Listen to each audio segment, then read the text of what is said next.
একজন পুলিশ সদস্যের কাছ থেকে ঘটনা পেয়েছি, পুলিশ সদস্যরা রাতের বেলা কিন্তু টহল দিতে থাকেন।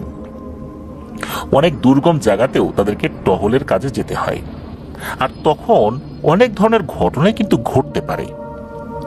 এমন একটি ঘটনা এখন আপনাদের সাথে শেয়ার করব। কেননা রাতের বেলাতে ওনারা টহল ডিউটিতে বেরিয়েছিলেন। এই যে আশিক ভাই, ওনার নাকি রাতের বেলা ডিউটি দিতেই বেশি ভালো লাগতো। কেননা রাতের বেলা মানুষজন কম থাকে, ধুলো বালি, রাস্তায় যান চলাচলও কম থাকে, তাই রাতের ডিউটিটা এক একজনের কাছে এক এক রকম লাগে। ওনার কাছে আবার এই ডিউটিটা বেশ মজারই লাগে। তো উনি চেষ্টা করতেন অধিকাংশ সময় রাতের বেলা ডিউটি নিতে, যেহেতু ওনার মজা লাগে। এমনই এক রাতের বেলা ওনারা বের হয়েছেন একটা পেট্রোল ডিউটি অর্থাৎ টহল ডিউটি নিয়ে। তো ওনাদের সাথে একজন সাব ইন্সপেক্টর ছিলেন, আর ওনারা যে পুলিশ ভ্যানটা নিয়ে বেরিয়েছেন একজন ড্রাইভার ছিল, আর 3 জন কনস্টেবল ছিল। এর মধ্যে একজন সিনিয়র কনস্টেবল ছিল যার নাম হচ্ছে মামুন, আর অনিক নামে একজন সনাতন ধর্মাবলম্বী ব্যাচমেট ছিলেন এই আশিক ভাইয়ের।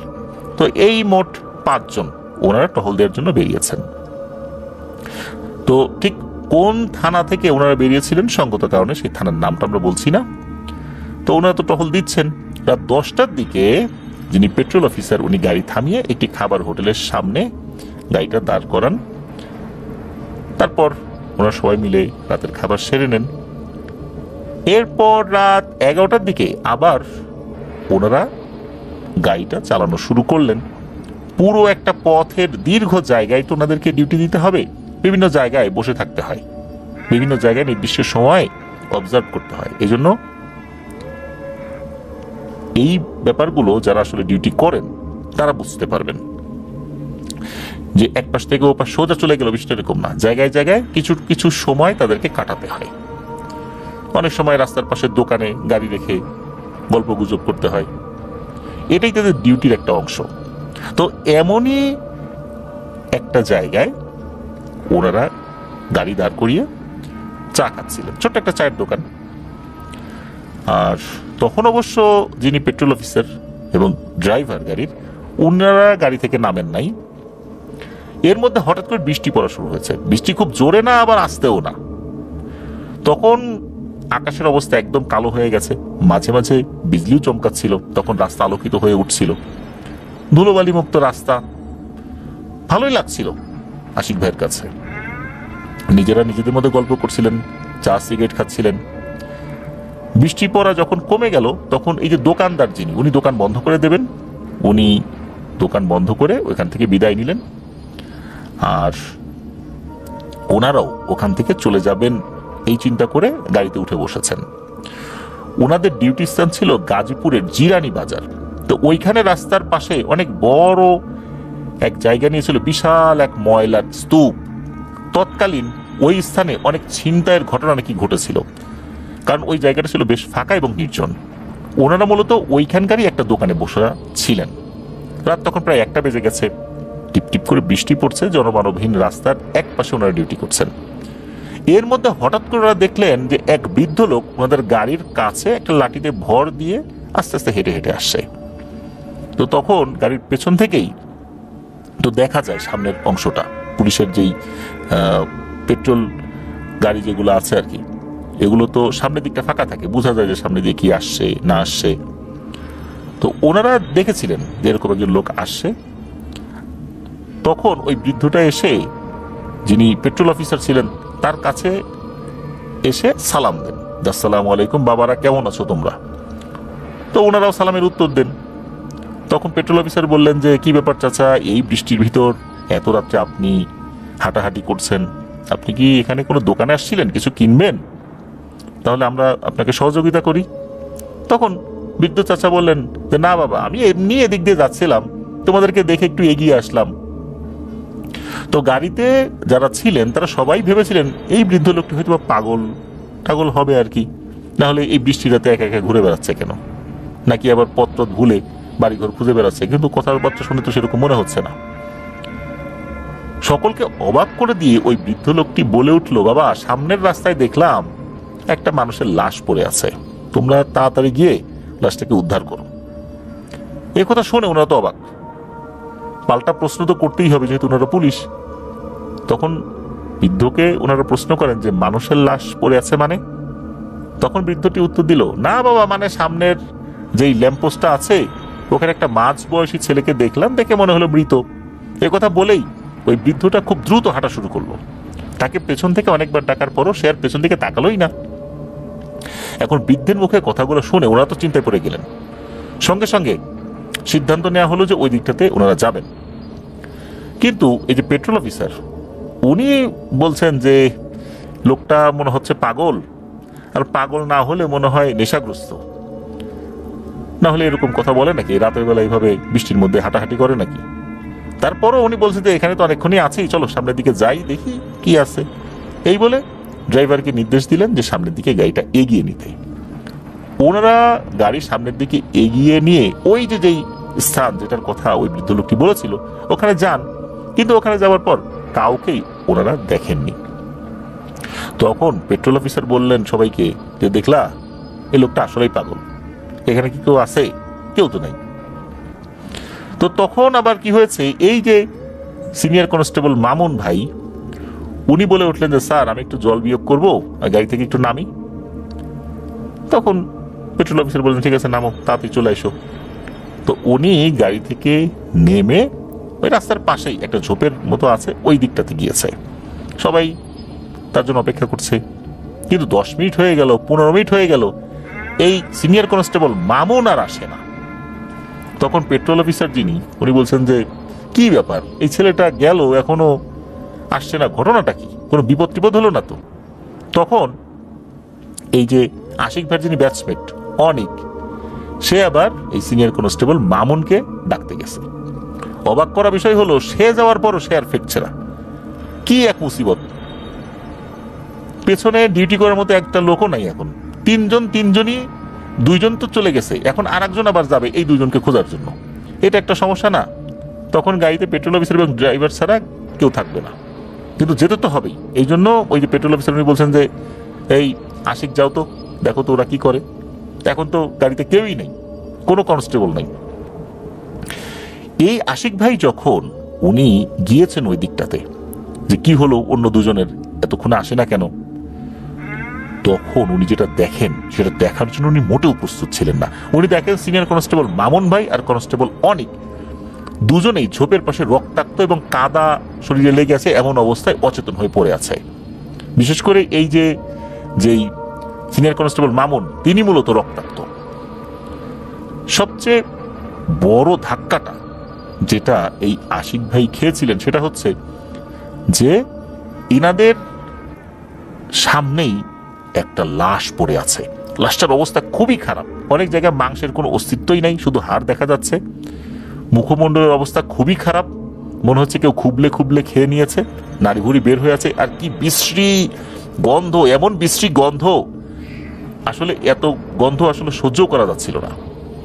এই দৃশ্যটি দেখার পর ওনার পুরো শরীর তো অবশ হয়ে গেছে, না পারছেন উনি নড়তে, না পারছেন কথা বলতে। ওনার একটু হুশ আসতেই এক দৌড় দিয়ে উনি গাড়ির কাছে যান, হাঁপাতে হাঁপাতে পেট্রোল অফিসারকে বলেন যে স্যার এই ব্যাপার। এরপর এই আশিক ভাই, পেট্রোল অফিসার এবং ড্রাইভার 3জনই ঘটনাস্থলে উপস্থিত হন। দেখেন যে সেম ঘটনা, এই আশিক ভাই ভুল দেখেন নাই। তো এই দৃশ্য দেখে পেট্রোল অফিসার, ড্রাইভার 2জনই তো ভয় পেয়ে যান। তখন ওনারা তড়িঘড়ি করে এই 2জনকে, অর্থাৎ সিনিয়র কনস্টেবল মামুন এবং কনস্টেবল অনিক, এই 2জনকে কোনো মতে টেনে নিয়ে গাড়িতে উঠান।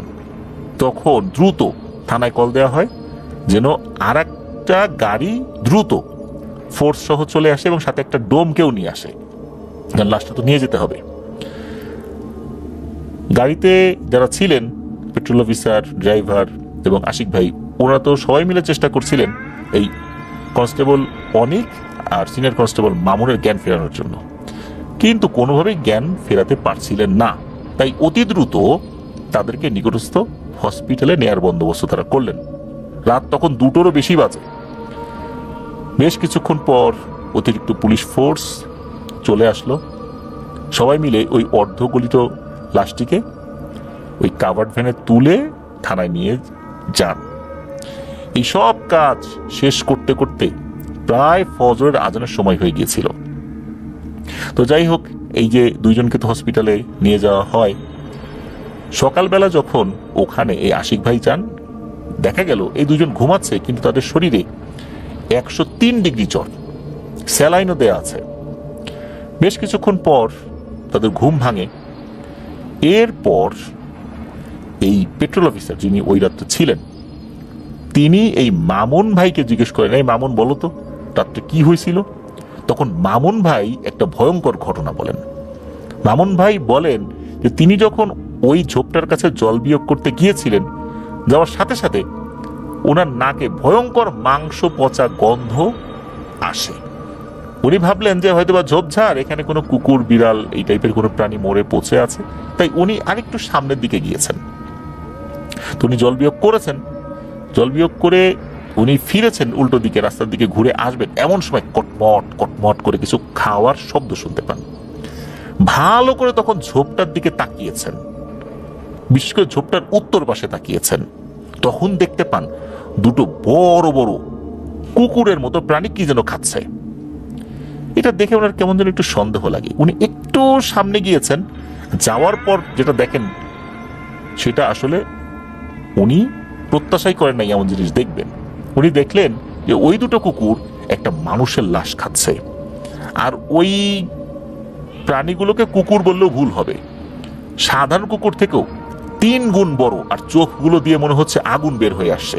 আর সামনের দাঁতগুলো এতই বড় যে এগুলোকে আসলে কুকুর বলা যাবে না, দাঁতগুলো বড় হয়ে অনেকটা বাঁকা হয়ে গেছে।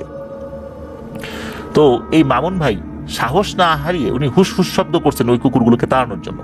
তো শব্দ করার পর ওই কুকুরগুলো তো গেলই না, উল্টো রাগান্বিত অবস্থায় মামুন ভাইয়ের দিকে তাকালো। এমন ভয়ঙ্কর চাহনি, মনে হচ্ছে চাহনি দিয়েই মামুন ভাইকে শেষ করে ফেলবে, খেয়ে ফেলবে একদম। তখন এই মামুন ভাই কি করেছেন, ঝোপের ওখান থেকে একটা ডাল ভেঙেছেন, এরপর এই দুটোকে তাড়াতে গিয়েছেন। যেহেতু লাশ খাচ্ছে আর ওনারা পুলিশ, লাশটা তো এভাবে ওনারা ফেলে যেতে পারবেন না চাইলেও। আর ওই সময় ওই বৃদ্ধের কথাও মনে এসেছে যে বৃদ্ধ তো একটা লাশের কথা বলেছিল। তো এইসব কিছু মাথায় ছিল। লাঠিটা নিয়ে যখন ওই কুকুরগুলোর দিকে এগিয়ে গেলেন, ওই কুকুরগুলো কি করলো, এই মামুন ভাইয়ের দিকে রাগান্বিত ভাবে তেড়ে আসলো। এর মধ্যে হঠাৎ করে একটা কুকুর ওনাকে আক্রমণও করে বসে। ওই কুকুরটার সাথে ধস্তাধস্তি হচ্ছিল। ওই কুকুরটার সাথে কোনোভাবে পেরে উঠছিলেন না উনি। উনি বুঝতে পারলেন যে এখন এই কুকুরের পেটে যেতে হবে। এমন সময় আল্লাহ বলে একটা জোরে চিৎকার দিয়ে ওই কুকুরের মুখে একটা ঘুষি মেরেছেন। আর এক ঘুষিতেই মনে হলো কুকুরটা অনেক দূরে গেল, যেন ছিটকে দিকে পড়লো আর কি। কারণ এত দূরে ছিটকে পড়েছিল, উনি নিজেও অবাক হয়েছিলেন যে এক ঘুষিতে এত দূরে ছিটকে পড়ার কথা না। মনে হলো কোনো একটা শক্তি এটাকে ছিটকে ফেলে দিল। যেহেতু আল্লাহ বলে ডাক দিয়েছিলেন, হয়তোবা এটার একটা আধ্যাত্মিক শক্তি চলে এসেছিল, যার কারণেই ওই কুকুরটা দূরে ছিটকে পড়েছিল। এর মধ্যে কি হয়েছে, এই যে অনিক, কনস্টেবল অনিক, সে আবার ডাকছে যে মামুন ভাই, মামুন ভাই, এভাবে ডাকছে, আপনি কোথায়। এই মামুন ভাই আবার অনিকের ডাক শুনতে পাচ্ছিলেন। অনিক তখন অনেকটা কাছে চলে এসেছে এই মামুন ভাইয়ের। তখন আর একটা কুকুর এসে বুকে মারাত্মকভাবে আঁচড় দেয় এই মামুন ভাইয়ের, তার সঙ্গে সঙ্গে উনি জ্ঞান হারিয়ে ফেলেন। এরপর ওনার কিছু মনে নাই। এখন এই যে অনিক, যে অনিক কেন অজ্ঞান হলো, তাকে জিজ্ঞেস করা হলো। তখন অনিক বলছে যে আমি তো মামুন ভাইকে ডাকছিলাম, কোনো উত্তর আসছিল না দেখে ঝোপের ধারে যেতেই দেখি মামুন ভাইয়ের শরীর রক্তে ভিজে গেছে আর কাদায় পড়ে আছেন, আর পাশে দুটি কুকুর মৃত একটি লাশ খাচ্ছে। আমি দেখে কি করব বুঝে ওঠার আগেই কুকুর দুটি আমার দিকে রাগান্বিত ভাবে তাকায়। কি যে ভয়ঙ্কর চোখ আমি বলে বোঝাতে পারবো না, আমার গলা দিয়ে কথাই বের হচ্ছিল না। তখন কুকুরগুলো আস্তে আস্তে করে আমার দিকে এগিয়ে আসছিল। আমি চিৎকার দেওয়ার অনেক চেষ্টা করেছিলাম, কিন্তু গলা দিয়ে কোনো শব্দই বের হচ্ছিল না। এমন সময় আমি দেখলাম ওই যে দোকানের কাছে দেখা সেই বৃদ্ধ লোকটাকে। তবে এখন আর তাকে আগের মতো লাগছে না, কেমন এক রহস্যময় চেহারা লাগছে। আর তার চোখ দুটো ছিল সবুজ বর্ণের, তার চোখ দুটো মনে হচ্ছে জ্বলে উঠেছে, আর সেই চোখ দুটো থেকে সবুজ আলো বের হচ্ছে। সেই বৃদ্ধ লোকটা আমার দিকে এগিয়ে এসে আমার দিকে তাকিয়ে মৃদুভাবে হাসি দিল। আর ওই কুকুরগুলো ওই বৃদ্ধকে দেখেই ওই লাশের কাছ থেকে দৌড়ে পালিয়ে গিয়ে ঝোপের কোথায় যেন হারিয়ে গেল। আমি আর এসব দেখে সহ্য করতে পারলাম না, মাথা ঘুরে পড়ে গেছিলাম, আর কিছু মনে নেই। এই বলে অনেক তার বক্তব্য শেষ করে। তখন এই যে স্যার, যিনি পেট্রোল অফিসার ছিলেন, সাব ইন্সপেক্টর, উনি দুইজনকে বুঝালেন যে আসলে অনেক অলৌকিক ঘটনা তো ঘটে যায়। আর ওই স্যারও বললেন যে ওনার সাথেও নাকি বিভিন্ন সময় ছোটখাটো ঘটনা ঘটেছে, এমনকি চাকরি জীবনেও ছোটখাটো ঘটনা ঘটেছে। এসবে ভয় পেলে চলবে না, পুলিশের চাকরি করতে গেলে সাহস হারানো যাবে না, যেহেতু রাতের বেলা ডিউটি দিতে হয়। এই বলে ওই সাব ইন্সপেক্টর এই সিনিয়র কনস্টেবল মামুন এবং কনস্টেবল অনিককে সান্ত্বনা দেন। পরবর্তীতে ওই লাশটাকে পোস্টমর্টমে পাঠানো হয়। জানা যায় ওই লাশটা 7 থেকে 8 দিন আগের।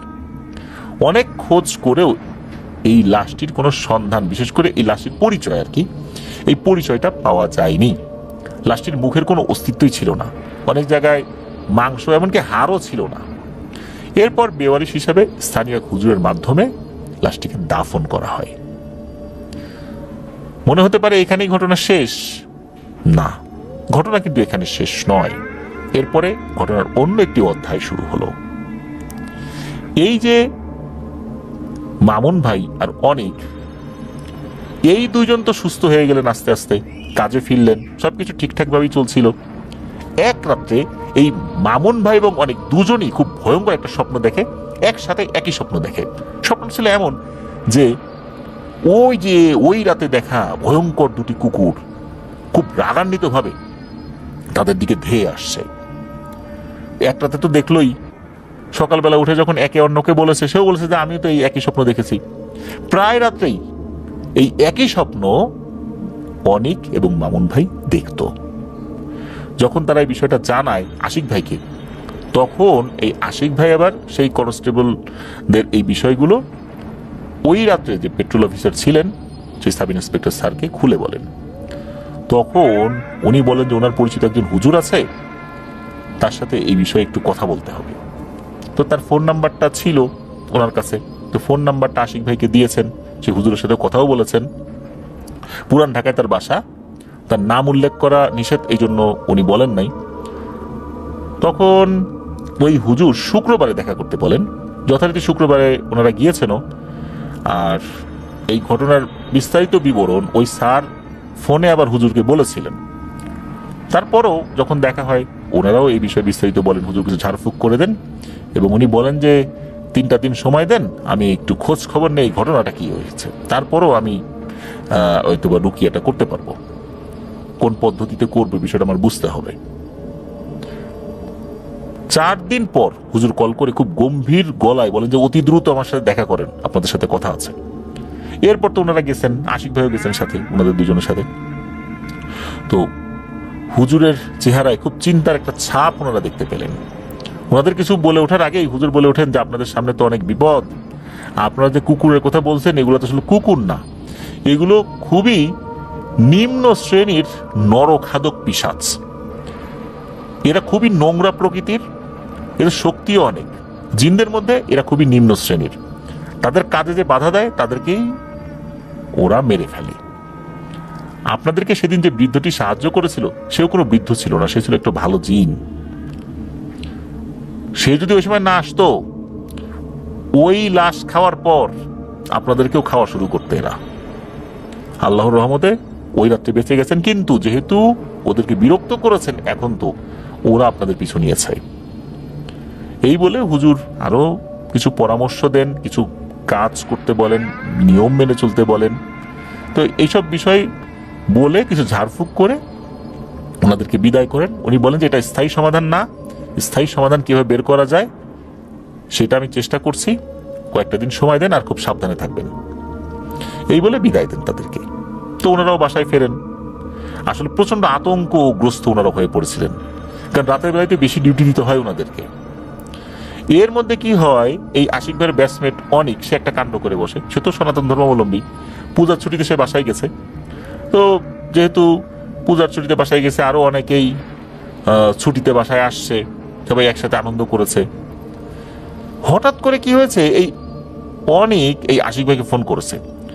ফোন করেই বলছে, দোস্ত আমাকে বাঁচা, ওরা আমাকে মেরে ফেলবে। এখন কি হয়েছে যখন বলেছেন আশিক ভাই, তখন এই অনেক যা বলেছে তা শুনে ভয়ে তো আশিক ভাইয়ের গায়ে লোম দাঁড়িয়ে যায়। এই অনেক বলে যে গতকাল রাত ছিল দশমীর রাত, প্রতিমা বিসর্জন দেওয়ার পর বন্ধুদের সাথে আড্ডা দিতে দিতে তার প্রায় 11টা বেজে গেছে। এরপর ওনার এক বন্ধু তার সাথে একসাথে বাসায় আসছিলেন, হঠাৎ করে তারা দুজনে লক্ষ্য করছেন যে তাদের পেছনে কেউ আসছে। পেছনে ঘুরতেই দেখা গেল দুইজন বৃদ্ধা মহিলা, দেখতে প্রায় একই রকম, কারো চেহারা থেকে কারো চেহারা আলাদা করা যাচ্ছে না ওইভাবে। তো যখন পেছন দিকে ওনারা ঘুরে তাকিয়েছেন, তখন নাকি বিশ্রী এক হাসি দিয়ে এক বৃদ্ধ বলে ওঠে, সেদিন তো ওই বুড়ার জন্য বেঁচে গেছিলি রে, আজকে তো তোকে পাইছি, আজকে তোকে আর কে বাঁচাবে। এইটা বলেই ওই দুইজন বৃদ্ধা মহিলা তারা মনুষ্য অবয়ব থেকে ভয়ঙ্কর সেই কুকুর, যেই কুকুরটা রাতের বেলা ওনারা দেখেছেন সেই কুকুরের রূপ নেয়। চোখ দুটো লাল টকটকে, মনে হচ্ছে চোখের ভেতর থেকে আলো বের হচ্ছে, লাল আলো। খুবই ভয়ঙ্কর ভাবে আস্তে আস্তে এই দুইজনের দিকে এগিয়ে আসছে। তো ওনার যে বন্ধু, অর্থাৎ এই যে অনেকের যে বন্ধু, সে তো সর্বোচ্চ শক্তি দিয়ে দিয়েছে দৌড়। উনিও দৌড় দিয়েছেন, একটা বাজারের ভেতর গিয়ে উঠেছেন। এরপর পিছন দিকে তাকিয়ে দেখেন কেউ নেই। এরপর আরো একজন লোককে সাথে নিয়ে ওনারা বাসায় গেছেন। এটা হচ্ছে অনেক বলেছে ফোনে এই আশিক ভাইকে। তখন আশিক ভাই বলছেন, তুই তাড়াতাড়ি ঢাকায় চলে আয়। তো সে পরের দিন ঢাকায় চলে আসে। এরপর ওই হুজুরের কাছে নিয়ে গিয়েছেন। তো হুজুর চিন্তিত হয়ে পড়েন। হুজুর বলেন যে একটু সাবধানে থাকেন, রবিবারের দিন আমি আসন বসাবো। হুজুর বলেন যে রবিবার মাগরিবের পর ওনারা যেন হুজুরের কাছে চলে আসেন। তো ওনারাও সেভাবে প্রস্তুতি নিয়ে রবিবার সন্ধ্যার পর হুজুরের কাছে গিয়েছেন। গিয়ে দেখা গেল হুজুরের সাথে আরো একটি লোক বসে আছে। লোকটি দেখতে খুব সুঠাম দেখেছিল, অনেক সুন্দর, আর লম্বা লম্বা দাড়ি, গায়ের রঙও ফর্সা, হাতে একটি তসবি নিয়ে বসেছিল। তো ওনারা হুজুরের রুমে ঢুকে সালাম দিলে হুজুর সালামের উত্তর নিয়ে ওনাদেরকে বসতে বলেন। তো ওনারাও কৌতূহল হয়ে জিজ্ঞেস করলেন, হুজুর এই লোকটি কে, উনি এখানে কেন? তো হুজুর বলেন যে একটু পরেই বুঝতে পারবা। এই বলে হুজুর তার কাজ শুরু করবেন বলে আসন বসালেন আর কি। ওই যে মামুন ভাইকে তার সামনে বসতে বললেন। হুজুর বললেন যে মামুনের শরীরে আমি জিন হাজির করাবো, আর অন্যদেরকে আর একটা বৃত্ত এঁকে তার ভিতরে বসিয়ে দিলেন। বলে দিলেন, যাই হয়ে যাক তোমরা কিন্তু বৃত্তর বাইরে বের হবে না। সবাইকে আয়াতুল কুরসি পড়তে বলে হুজুর জোরে জোরে পবিত্র কোরআন থেকে বিভিন্ন আয়াত তেলাওয়াত করতে থাকলেন। প্রায় 30 মিনিট নন স্টপ এরকম পড়ছিলেন। হঠাৎ করে রুমের পরিবেশটা কেমন যেন হয়ে গেল। রুমটা আস্তে আস্তে মনে হচ্ছে গরম হচ্ছে, পচা এক ধরনের গন্ধে রুমটা ভরে ভয়ানক এক পরিবেশ হয়ে উঠল। এই আশিক ভাই এবং অনেক দুজনই দেখছেন যে কি হচ্ছে। হুজুর আর ওই যে ওই লোকটা, যে লোকটা আগে থেকে ছিল, দুজন চোখ বন্ধ করে সূরা পড়ছে, কোনোভাবেই তারা থামছে না। হঠাৎ করেই এই যে মামুন ভাইয়ের চোখ লাল হয়ে গেল, আর ফসফস ফসফস করছে, ফসফস করে এক ধরনের একটা বাজে শব্দও করছে। হুজুর এবার সূরা পড়া বন্ধ করে বলে উঠল, কে তুই, নাম কি তোর, এদেরকে কেন বিরক্ত করছিস?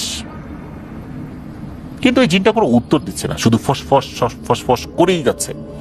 এই ফসফসটা এমন ছিল, খুবই একটা বাজে আওয়াজ শোনা যাচ্ছিল, আর মামুন ভাইয়ের মুখ দিয়ে তখন লালা বের হচ্ছিল।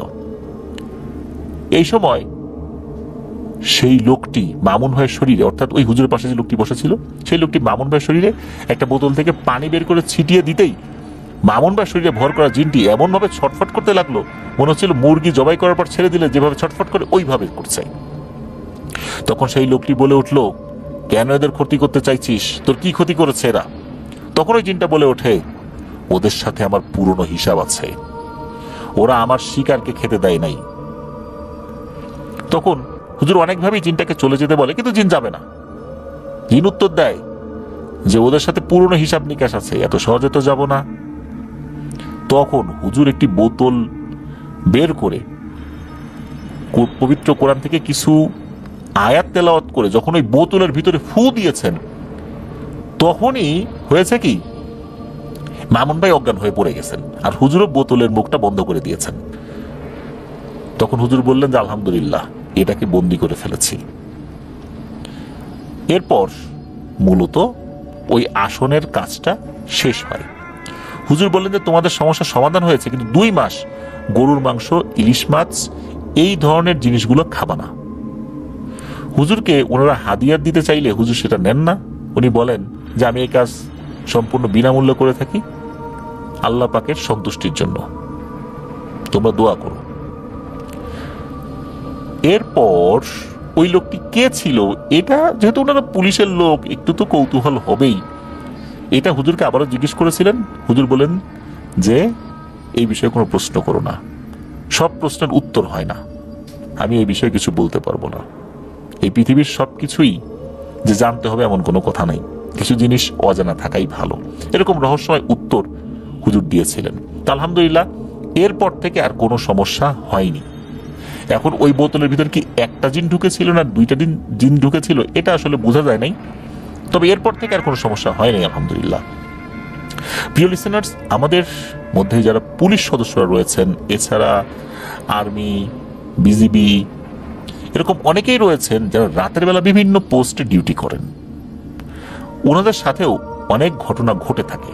এবার চাইলেই কিন্তু ওনারা ঘটনাগুলো আসলে শেয়ার করতে পারেন না, কারণ বিভিন্ন নিয়ম কানুন তো মেনে চলতেই হয়। একটা শৃঙ্খলা বাহিনীর ক্ষেত্রে অনেক ধরনের নিয়ম কানুন রয়েছে।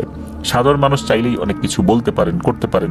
ওনাদের ক্ষেত্রে কিন্তু বিষয়টা এতটা সহজ হয় না। তারপরও আশিক ভাই যে আমাদেরকে ঘটনা পাঠিয়েছেন, অসংখ্য ধন্যবাদ জানাচ্ছি। আশা করছি আপনার কাছ থেকে আরো ঘটনা আমরা পাবো। প্রিয় লিসেনার, চলে যাব আমাদের এবারের এপিসোডের পরবর্তী আরো একটি নতুন ঘটনায়। এবারের ঘটনাটি আমাদেরকে যিনি পাঠিয়েছেন তার নাম নাজমুল হক রাসেল।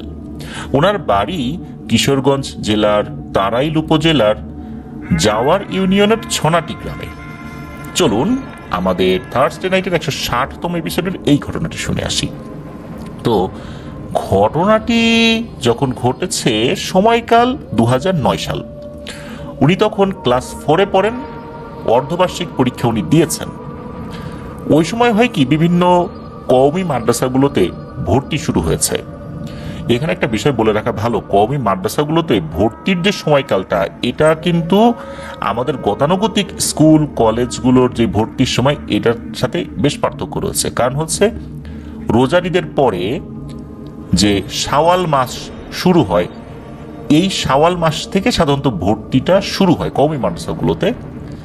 তো শাওয়াল মাস তো দেখা যাচ্ছে যে এটা এদিক ওদিক হয়ে যায় ইংরেজি যেই বছর এটার সাথে, কখনো দীর্ঘ সময় পর শীতকালে পড়ে, গ্রীষ্মকালে পড়ে। তো 2009 সালে ওই সময়ে হয়েছে কি, এটা পড়ে গেছে এমন একটা সময় তখন বিভিন্ন স্কুলগুলোতে দ্বিতীয় সাময়িক পরীক্ষা বা অর্ধবার্ষিক পরীক্ষা হয়েছে, এরকম একটা সময়।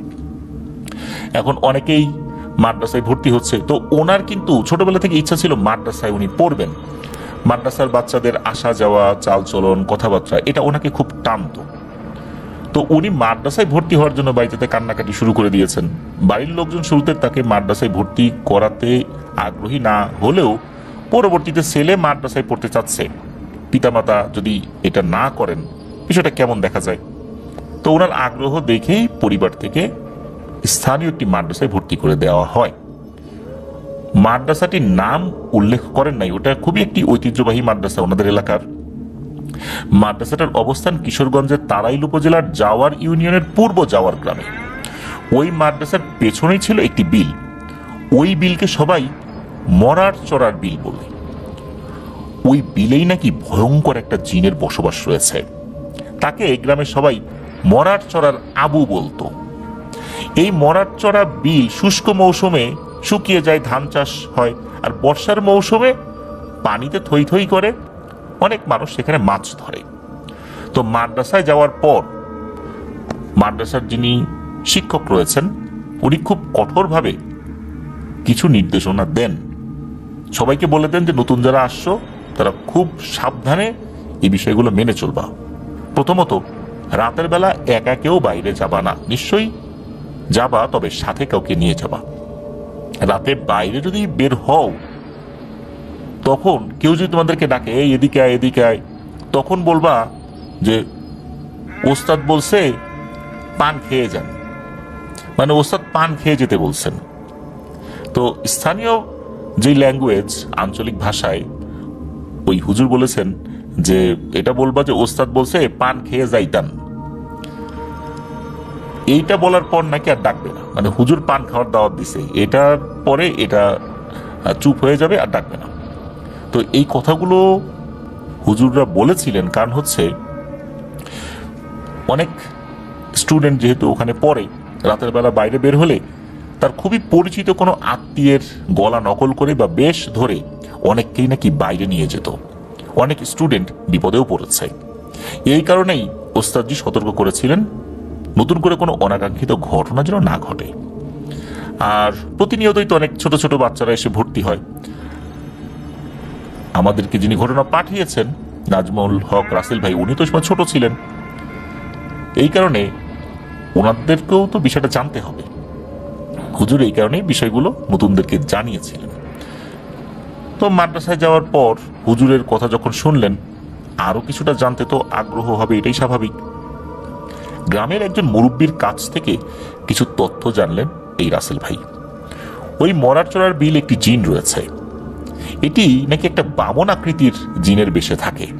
উচ্চতা 2-3 বছরের বাচ্চা যতটুকু উচ্চতা হয় সাধারণত আমাদের দেশে ওই রকম। 2009 সালের আগে ওই ইউনিয়ন একজন চেয়ারম্যান ছিলেন, যার নাম হচ্ছে শাহরিয়ার খান। তার ছোট ভাইয়ের নাম ছিল পল্টু। ওই পল্টু প্রতি বছর ওই মরারচরা বিল সরকারের কাছ থেকে 1 বছরের জন্য ইজারা নিত। মাছ ধরার মৌসুমে পানি কমে যাওয়ার যখন সময়টা আসে, তখন অনেক মানুষ তো রাতের বেলা মাছ ধরার জন্য বের হয়। পল্টু ওই বিলটা সরকারের কাছ থেকে ইজারা নিয়ে ওই বিলে যত মাছ রয়েছে সেই মাছগুলো ধরতো, বিক্রি করত, এটাই ছিল তার ব্যবসা। তো পল্টুর লোকজন ছিল পাহারা দেওয়ার জন্য, যাতে করে কেউ মাছ ধরতে না পারে, যেহেতু সে একটা টাকা পয়সা খরচ করে সরকারের কাছ থেকে ইজারা নিয়েছে, যাতে করে কেউ মাছ চুরি করতে না পারে, তার লোকজন সেটা দেখত। পল্টু নিজেও মাঝে মাঝে বিল পরিদর্শনে আসতো, আর তার বাড়িও ওই বিলের কাছেই। তার একটা বাইক ছিল, এই বাইকটা জাম্পিং বাইক বলা হতো, কারণ আমরা নিজেরাও দেখেছি, এখনো মাঝে মাঝে দেখা যায় এক ধরনের প্লাস্টিকের বডির বাইক, যেটার বডির বেশ কিছু অংশ প্লাস্টিকের, এগুলো জাম্প করতে পারে। ছোটবেলা আমরা দেখতাম, এখন যদিও খুব কম দেখা যায়। তো উনি ওই ধরনের একটা বাইক চালাতেন। তো ফজরের সময় একবার আসছেন বিল পরিদর্শনে, পানি কম, অনেক জায়গায় সেচ দেওয়া হচ্ছিল। তখন এই যে পল্টু তার ওই বাইকটা নিয়ে বিলের পাশের রাস্তায় দাঁড়ায়। হঠাৎ করে সে লক্ষ্য করে কে যেন মনে হচ্ছে কিছু একটা ধরাধরি করছে, ধস্তাধস্তি করছে। তো পল্টু মনে করেছে কেউ হয়তো বা মাছ চুরি করছে, তাই সে চিৎকার করে বলল, এই কে রে ওখানে? তো 1-2 বার বললো, কোনো উত্তর আসলো না। তো 3বারের বার যখন আবার ডাক দিয়েছে, তখন ওইখান থেকে উত্তর আসে যে আমি এখানে। তখন পল্টু বলল, তুই কি মাছ ধরতেছিস? তখন ওইখান থেকে বলে, হ্যাঁ মাছ ধরি। তখন পল্টু বলে, এই তুই মাছ ধরিস কেন? তুই জানিস না এই বিলটা আমি সরকারের কাছ থেকে লিজ নিছি? তখন ওই জিনিসটা বলে ওঠে, ধরবো, বেশি করে ধরবো। এই তুই কি করবি রে পল্টু?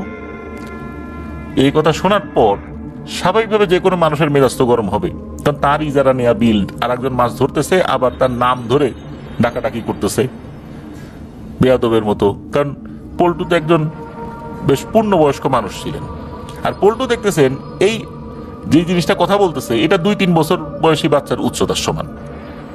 তখন পল্টু বলতেছে, তুই দাঁড়া এখানে, আমি আসতেছি। এই বলে উনি বাইকটা রাস্তায় রেখে সে ওইদিকে আগানো শুরু করেছে। পল্টু কিন্তু ওইটাকে সাধারণ মানুষই মনে করেছে। তখন তো ফজরের সময় আর কি, আলো উঠে গেছে, তখনও লোকজন খুব একটা নাই ওইদিকে। তো পল্টুর আসার কথা শুনে ওই ছেলেটা বললো, আয় এদিকে আয়, দেখাচ্ছি তোকে মজা। এতটুকু ছোট একটা বাচ্চা যদি এই ধরনের কথা একটা বড় মানুষকে বলে, স্বাভাবিকভাবে একটা বড় মানুষের মেজাজ আরো বিগড়ে যাবে। পল্টু তো রাগে ক্ষোভে ফুসতে ফুসতে ওইটার দিকে গেছে। ওইদিকে যখন গিয়েছে, তখন দেখে যে ওই বাচ্চা ছেলেটার হাতে একটা বড় মাছ। পল্টু রাগে ওই ছেলেটার গলার ওখানে চাপ দিয়ে ধরেছে। আর তখন দেখা গেল এক ভয়ঙ্কর দৃশ্য, ওই ছেলেটা আস্তে আস্তে বড় হচ্ছে, অল্প সময়ের মধ্যে বড় হয়ে ওই পল্টুর সমান হয়ে গেল। তখন পল্টু ভয়ে গলা ছেড়ে দিয়েছে দৌড়। কোন রকম ভাবে সে তার বাইকের কাছে পৌঁছায়, দ্রুত বাইক স্টার্ট দিয়ে বাড়িতে চলে যায়। যাওয়ার সময় পেছনে একটা আওয়াজ শুনতে পায় যে ওই অবয়বটা বলছে, পল্টুরে আজকের মতো তোকে ছেড়ে দিলাম, আবার যদি এইখানে তোকে দেখি মনে রাখিস তোর জীবনের শেষ দিন হবে। এই ঘটনার পর যখন ইজারার মেয়াদটা শেষ হয়ে যায়, এরপর থেকে আর কখনোই পল্টু ওই বিল ইজারা নেয় নাই। তো এই ঘটনাটা ওই মুরব্বী বলেছিলেন রাসেল ভাইকে। এই ঘটনা শোনার 1 থেকে 1.5 মাস পরের কথা, রাসেল ভাইয়ের আম্মু বাড়ি থেকে আসার সময় চিড়া ভাজা, চালের গুঁড়া এই জিনিসগুলো দিয়ে দিয়েছে রাসেল ভাইকে মাদ্রাসায় যাওয়ার সময়। তো মাদ্রাসা আসার পর যখন এগুলো খেয়েছেন, তখন ওনার তো পেটে ব্যথা শুরু করেছে, খুব পেটে ব্যথা। তো শুধু পেটে ব্যথা বললেই এটা হবে না, সাথে সাথে তার ডায়রিয়াও শুরু হয়েছে। এখন রাতের বেলা এখানে তো বাইরে যাওয়া নিষেধ। এটা একটা সমস্যা হলো যে ঘন ঘন বাইরে যেতে হবে, ওয়াশরুমে যেতে হবে। পারতপক্ষে উনি বাইরে যেতে চাচ্ছিলেন না, কিন্তু কি করবেন, বাইরে তো যেতেই হবে। এখন উনি হঠাৎ করে আওয়াজ শুনতে পেলেন যে সদ্য ভূমিষ্ঠ হওয়া বাচ্চা যেভাবে কান্না করে ঠিক তেমন করে কান্না কেউ করছে, এমন কান্নার আওয়াজ আসছে। তো ওনাদের হিফজ বিভাগের পেছনে দক্ষিণ সাইডে, নুরানি বিভাগ থেকে পশ্চিম সাইডে আর কি, বড় হুজুরের কবর রয়েছে, মানে ওই মাদ্রাসা যিনি বড় হুজুর ছিলেন তার কবর রয়েছে। সেই কবরের পাশ থেকে কান্নার আওয়াজটা আসছিল। তো রাসেল ভাই বলেছেন ওনার স্পষ্ট মনে আছে, 1 মিনিটের মতো কান্না চলার পর ওনাদের নুরানি বিভাগের সাথে ছিল জামাত বিভাগ। তো মেশকাত জামাতের এক বড় ভাই, উনি চিৎকার করে বলে ওঠে, রে কে রে এত রাত্রে কান্নাকাটি করে। এটা বলার পরপরই ওই কান্নাটা থেমে যায়। 3-4 মিনিট পরে ঘটলো আরো একটা ভয়ের ঘটনা। এই যে রাসেল ভাই যেখানে শুয়েছেন, ঠিক ওই সোজা বরাবর বাইরে বিড়ালের মিউ মিউ আওয়াজ, আর টিনের যে বেড়া, এই বেড়ার উপরে নখ দিয়ে আঁচড়ানোর আওয়াজ হচ্ছে। এভাবে 3-4 মিনিট কন্টিনিউ হয়েছিল। এমনিতেই তো ওনার পেটে ব্যথা, ওয়াশরুমে যাওয়ার দরকার বারবার, তার মধ্যে এই ধরনের সমস্যা চলছে। তো উনি তো ছোট মানুষ, ওই সময়টা ওনার জন্য এতটাই ভয়াবহ ছিল যে সেটা বলে বোঝানো যাবে না। 3-4 মিনিট এরকম আওয়াজ হয়েছিল। তো একটা সময় উনি ঘুমিয়ে যান। এরপর অবশ্য আর কোনো কিছু টের পাই নাই। এরপরও কিন্তু ওই মাদ্রাসা উনি 5 বছর কাটিয়েছেন, কোনোদিন রাত্রে আর ওই কান্নাটা শোনেন নাই। তবে একটি রহস্যময় জিনিস উনি সবসময় দেখতেন, সেটা হচ্ছে ওই মাদ্রাসার উত্তর এবং দক্ষিণ পাশ, এই দক্ষিণ পাশ এবং উত্তর পাশে একটা কালো কুকুর আর একটা কালো বেড়াল একসাথে বসে থাকতো, জোড়ায় জোড়ায়।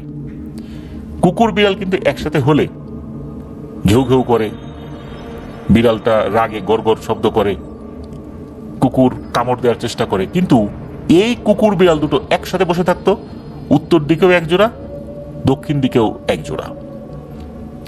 এরা ঘেউ ঘেউ করতো না, কোনো শব্দও করতো না, চুপচাপ বসে থাকতো।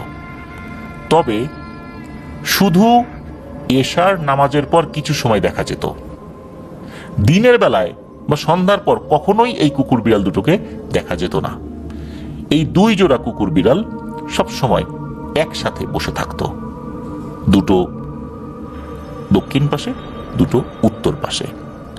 কুকুর বিড়াল একত্রে বসে থাকা, আবার দিনের বেলাও এগুলোকে না দেখা, এটা এক রহস্য। আর মরার চড়ার আবু, এই জিনিসটা নাকি এখনো সেখানে রয়েছে। তো এটি ছিল প্রিয় লিসেনার্স, এবারের ঘটনাটি যার কাছ থেকে পেয়েছি উনি একজন রেমিটেন্স যোদ্ধা ভাই, ওনার নাম সাইদ আহমেদ। ওনার বাড়ি চুয়াডাঙ্গা জেলার আলমডাঙ্গা উপজেলার একটি গ্রামে। তো চলুন ঘটনায় চলে যাই। ঘটনাটি মূলত যেই গ্রামের নামটি উনি প্রকাশ করতে নিষেধ করেছেন, কারণ হচ্ছে যেই পরিবারের সাথে ঘটনাটি ঘটেছে ওনারা ঘটনাটা আসলে শেয়ার করতে চান না, অর্থাৎ ইচ্ছুক না, যার কারণে মূলত গ্রামের নামটি আমরা উল্লেখ করলাম না। তো এই যে গ্রামটা, এই গ্রামটা মূলত 4 রাস্তা বিশিষ্ট একটা মোড়কে কেন্দ্র করে, যার পূর্ব দিকে গেছে চুয়াডাঙ্গা, উত্তরে আলমডাঙ্গা, আর পশ্চিম সাইডে পরে আর একটা গ্রামের রাস্তা, দক্ষিণ সাইডে অনেক বড় একটি মাঠ ও মাঝারি একটা খাল। 2010 সাল, তখন এই যে সাইদ ভাই উনি 4র্থ শ্রেণীর একজন স্টুডেন্ট। ওনারা ছিলেন 3 বন্ধু, পাশাপাশি বাড়ি ওনাদের। একজনের নাম সেলিম আর একজনের নাম সামি। তো সামির সাথে আর সেলিমের সাথে খুব ভালো বন্ধুত্ব, তিনজন একসাথেই সবসময় থাকতেন, ঘোরাফেরা করতেন। আর সবসময় বেশি আড্ডাটা এই সেলিমদের বাড়িতেই হতো। এই সেলিমরা ছিল 3 ভাই 1 বোন। তো একটা সময় হয় কি, ওই বাসায় মাঝে মাঝে এই ডিভিডি প্লেয়ার চালাতো, ওরা এটা কিনে আনছিল। তখন এই যে সিডি ভাড়া করে বা ডিভিডি যে ডিস্ক, এটা ভাড়া করে কার্টুন, সিনেমা এগুলো নিয়ে আসতেন। তো একবার কি হয়েছে, একটা হরর মুভি নিয়ে আসছেন, ওই হরর মুভি দেখছেন। তখন সময় বিকাল 3টার আশেপাশে হবে। তখন সেলিমের বাবাও চলে আসছেন। সেলিমের বাবা খুবই বিনয়ী, নম্র, ভদ্র একজন মানুষ, খুব ধীরে ধীরে কথা বলতেন। ওই সময় উনি পাশে এসে বসেন, এসে বলেন যে বাবারা কি সিনেমা দেখো? তখন ওনারা বলছেন যে ভূতের সিনেমা দেখি কাকা। উনি আবার মৃদু হেসে বললেন যে ভূতের সিনেমা দেখো, এই বলে উনি নিজেই ওটা দেখতে শুরু করলেন। উনিও ওই সময় খালি গায়ে ছিলেন আর কি। তখন এই যে সাইদ ভাই, ওনার নজর যায় তার পিঠের দিকে। দেখা গেল ওনার পিঠের 2 সাইডেই গভীর ক্ষতের চিহ্ন। মনে হচ্ছে 3টা করে আঁচড়, অর্থাৎ 6টা আঁচড় ওনার পিঠে গেঁথে ছিল। অনেকটাই গভীর ক্ষত হয়েছিল আর কি, লম্বা করে এরকম একটা 3টা দাগ আর কি। তো কৌতূহলবশত জিজ্ঞেস করেন যে কাকা আপনার পিঠে কিসের দাগ? তো কাকার নাম ছিল মুক্তার কাকা। তো যখন এই বিষয়টা জিজ্ঞেস করা হলো, উনি মৃদু হাসলেন, বললেন যে তোমরা সিনেমা দেখো, সিনেমা দেখে ভূতের একটা অনুভূতি পাও, সেটা দেখে আবার ভয় পাও, এরকম ঘটনা বাস্তবে আমার সাথে ঘটছে। তখন সিনেমা দেখা বন্ধ রাখা হয় ওই সময়ের জন্য। এরপরে এই মুক্তার কাকার কাছ থেকে তো ওই ঘটনা শুনতে হবে। এরপর মুক্তার কাকা বলেন যে 1987 সাল বা এর আশেপাশে একটা সময় হবে, বর্ষাকাল ছিল। ওই দিন প্রচন্ড বৃষ্টিও হয়েছে। পাশের খালের পানি ওই ধানি জমিতে ঢুকে পড়েছে, সেখানে প্রচুর মাছও উঠেছে। অনেকে রাত বিরেতে সেখানে মাছ ধরতে যায়। তো বেশিরভাগ মানুষ যেখানে মাছ ধরে তার ঠিক অপর পাশে একটি শ্মশানও রয়েছে। মুক্তা চাচার মাছ ধরার কিন্তু খুব আগ্রহ। তো উনি একদিন ভাবলেন যে টেটা নিয়ে মাছ ধরতে যাবেন। তো যেভাবে সেই কাজ, উনি আনুমানিক রাত 11টা কি 11:30টার দিকে মাছ ধরতে চলে যান সেই বিলের দিকে। তো ওই দিন আল্লাহর রহমতে তেমন কিছু হয় নাই, বেশ ভালো পরিমাণ মাছই পেয়েছিলেন। পরের দিন ওনার স্ত্রী যখন মাছ কাটাকাটি করছিল, তখন ওনার ছোট চাচার ছেলে ওনাদের বাড়িতে আসে। এসে এই মাছ দেখে বলে যে আমিও যাব মাছ ধরতে। তখন মুক্তা চাচা বলেন আচ্ছা তুই রাত্রেবেলা আমাকে ডাকতে আসিস। তো বলে রাখা ভালো, এই মুক্তা চাচার ওই ভাইদের বাড়িটা মেইন রাস্তায়, মুক্তা চাচার উঠানের পাশ দিয়ে সদর রাস্তায় উঠে গেছে আর কি, ওই বাড়ির রাস্তাটা আর কি। তো মুক্তা চাচা ওনার ছোট ভাইকে বলেছিলেন যে ডাকতে। তো মুক্তা চাচা ঘুমিয়ে আছে। রাতে হঠাৎ মুক্তা চাচার ওই ছোট ভাই এসে ডাকাডাকি শুরু করে, চাচার ঘুম ভেঙে যায়। মাছ ধরার প্রয়োজনীয় জিনিস নিয়ে বেরিয়েও পড়ে। সেদিন ছিল চাঁদনি রাত, তবে চাঁদকে বর্ষাকালের মেঘে বারবার ঢেকেই দিচ্ছে। তো 2 ভাই ছোটখাটো কথা বলছে একটু একটু করে, মানে অল্প অল্প ছোট ছোট বাক্য, একে অন্যকে ওইভাবে উত্তর দিচ্ছে ছোট ছোট বাক্যে, হ্যাঁ না ভালো মন্দ এরকম আর কি। তো একটা সময় বিলে পৌঁছে যায় তারা, প্রায় 30 মিনিটের মতো মাছ ধরেছে। তো মুক্তা চাচা দেখলেন যে ওনার যে ভাইটা আসছেন আর কি, তো সে একটা মাছও পাচ্ছে না। এটা দেখে মুক্তা চাচা বললেন যে তোকে মাছ ধরতে হবে না, তুই আমার ব্যাগটা হাতে ধরে রাখ, আমাকে মাছ ধরতে দে, পরে তোকে মাছের ভাগ দিব। এই বলে মুক্তা চাচা ওনার মাছের ব্যাগটা তার ওই ভাইয়ের কাছে দেন। তো মুক্তা চাচা মাছ ধরছেন। অল্প কিছুক্ষণের মুক্তা চাচার যে ব্যাগটা, এটা প্রায় পূর্ণ হয়ে গেছে। এবার ওই যে ওনার যে ভাই আসছেন তার ব্যাগের মধ্যে মাছ রাখবেন। মুক্তা চাচার ওই ছোট ভাই পিছনে ব্যাগ নিয়ে ওনার পিছু পিছু চলছে। মুক্তা চাচা মাছও ভালো পাচ্ছেন, ওনার মাছ ধরার হাতও মাশাআল্লাহ অনেক ভালো ছিল। এইভাবে প্রায় আরো 1 ঘন্টা হয়ে যায়। তো মুক্তা চাচা লক্ষ্য করেন যে একটু আগে ওর সাথে কথাবার্তা হচ্ছিল, ছোটখাটো কথাবার্তা হচ্ছিল, এখন সে কোনো কথাবার্তা বলছে না। মুক্তা চাচার একটু আজব লাগে।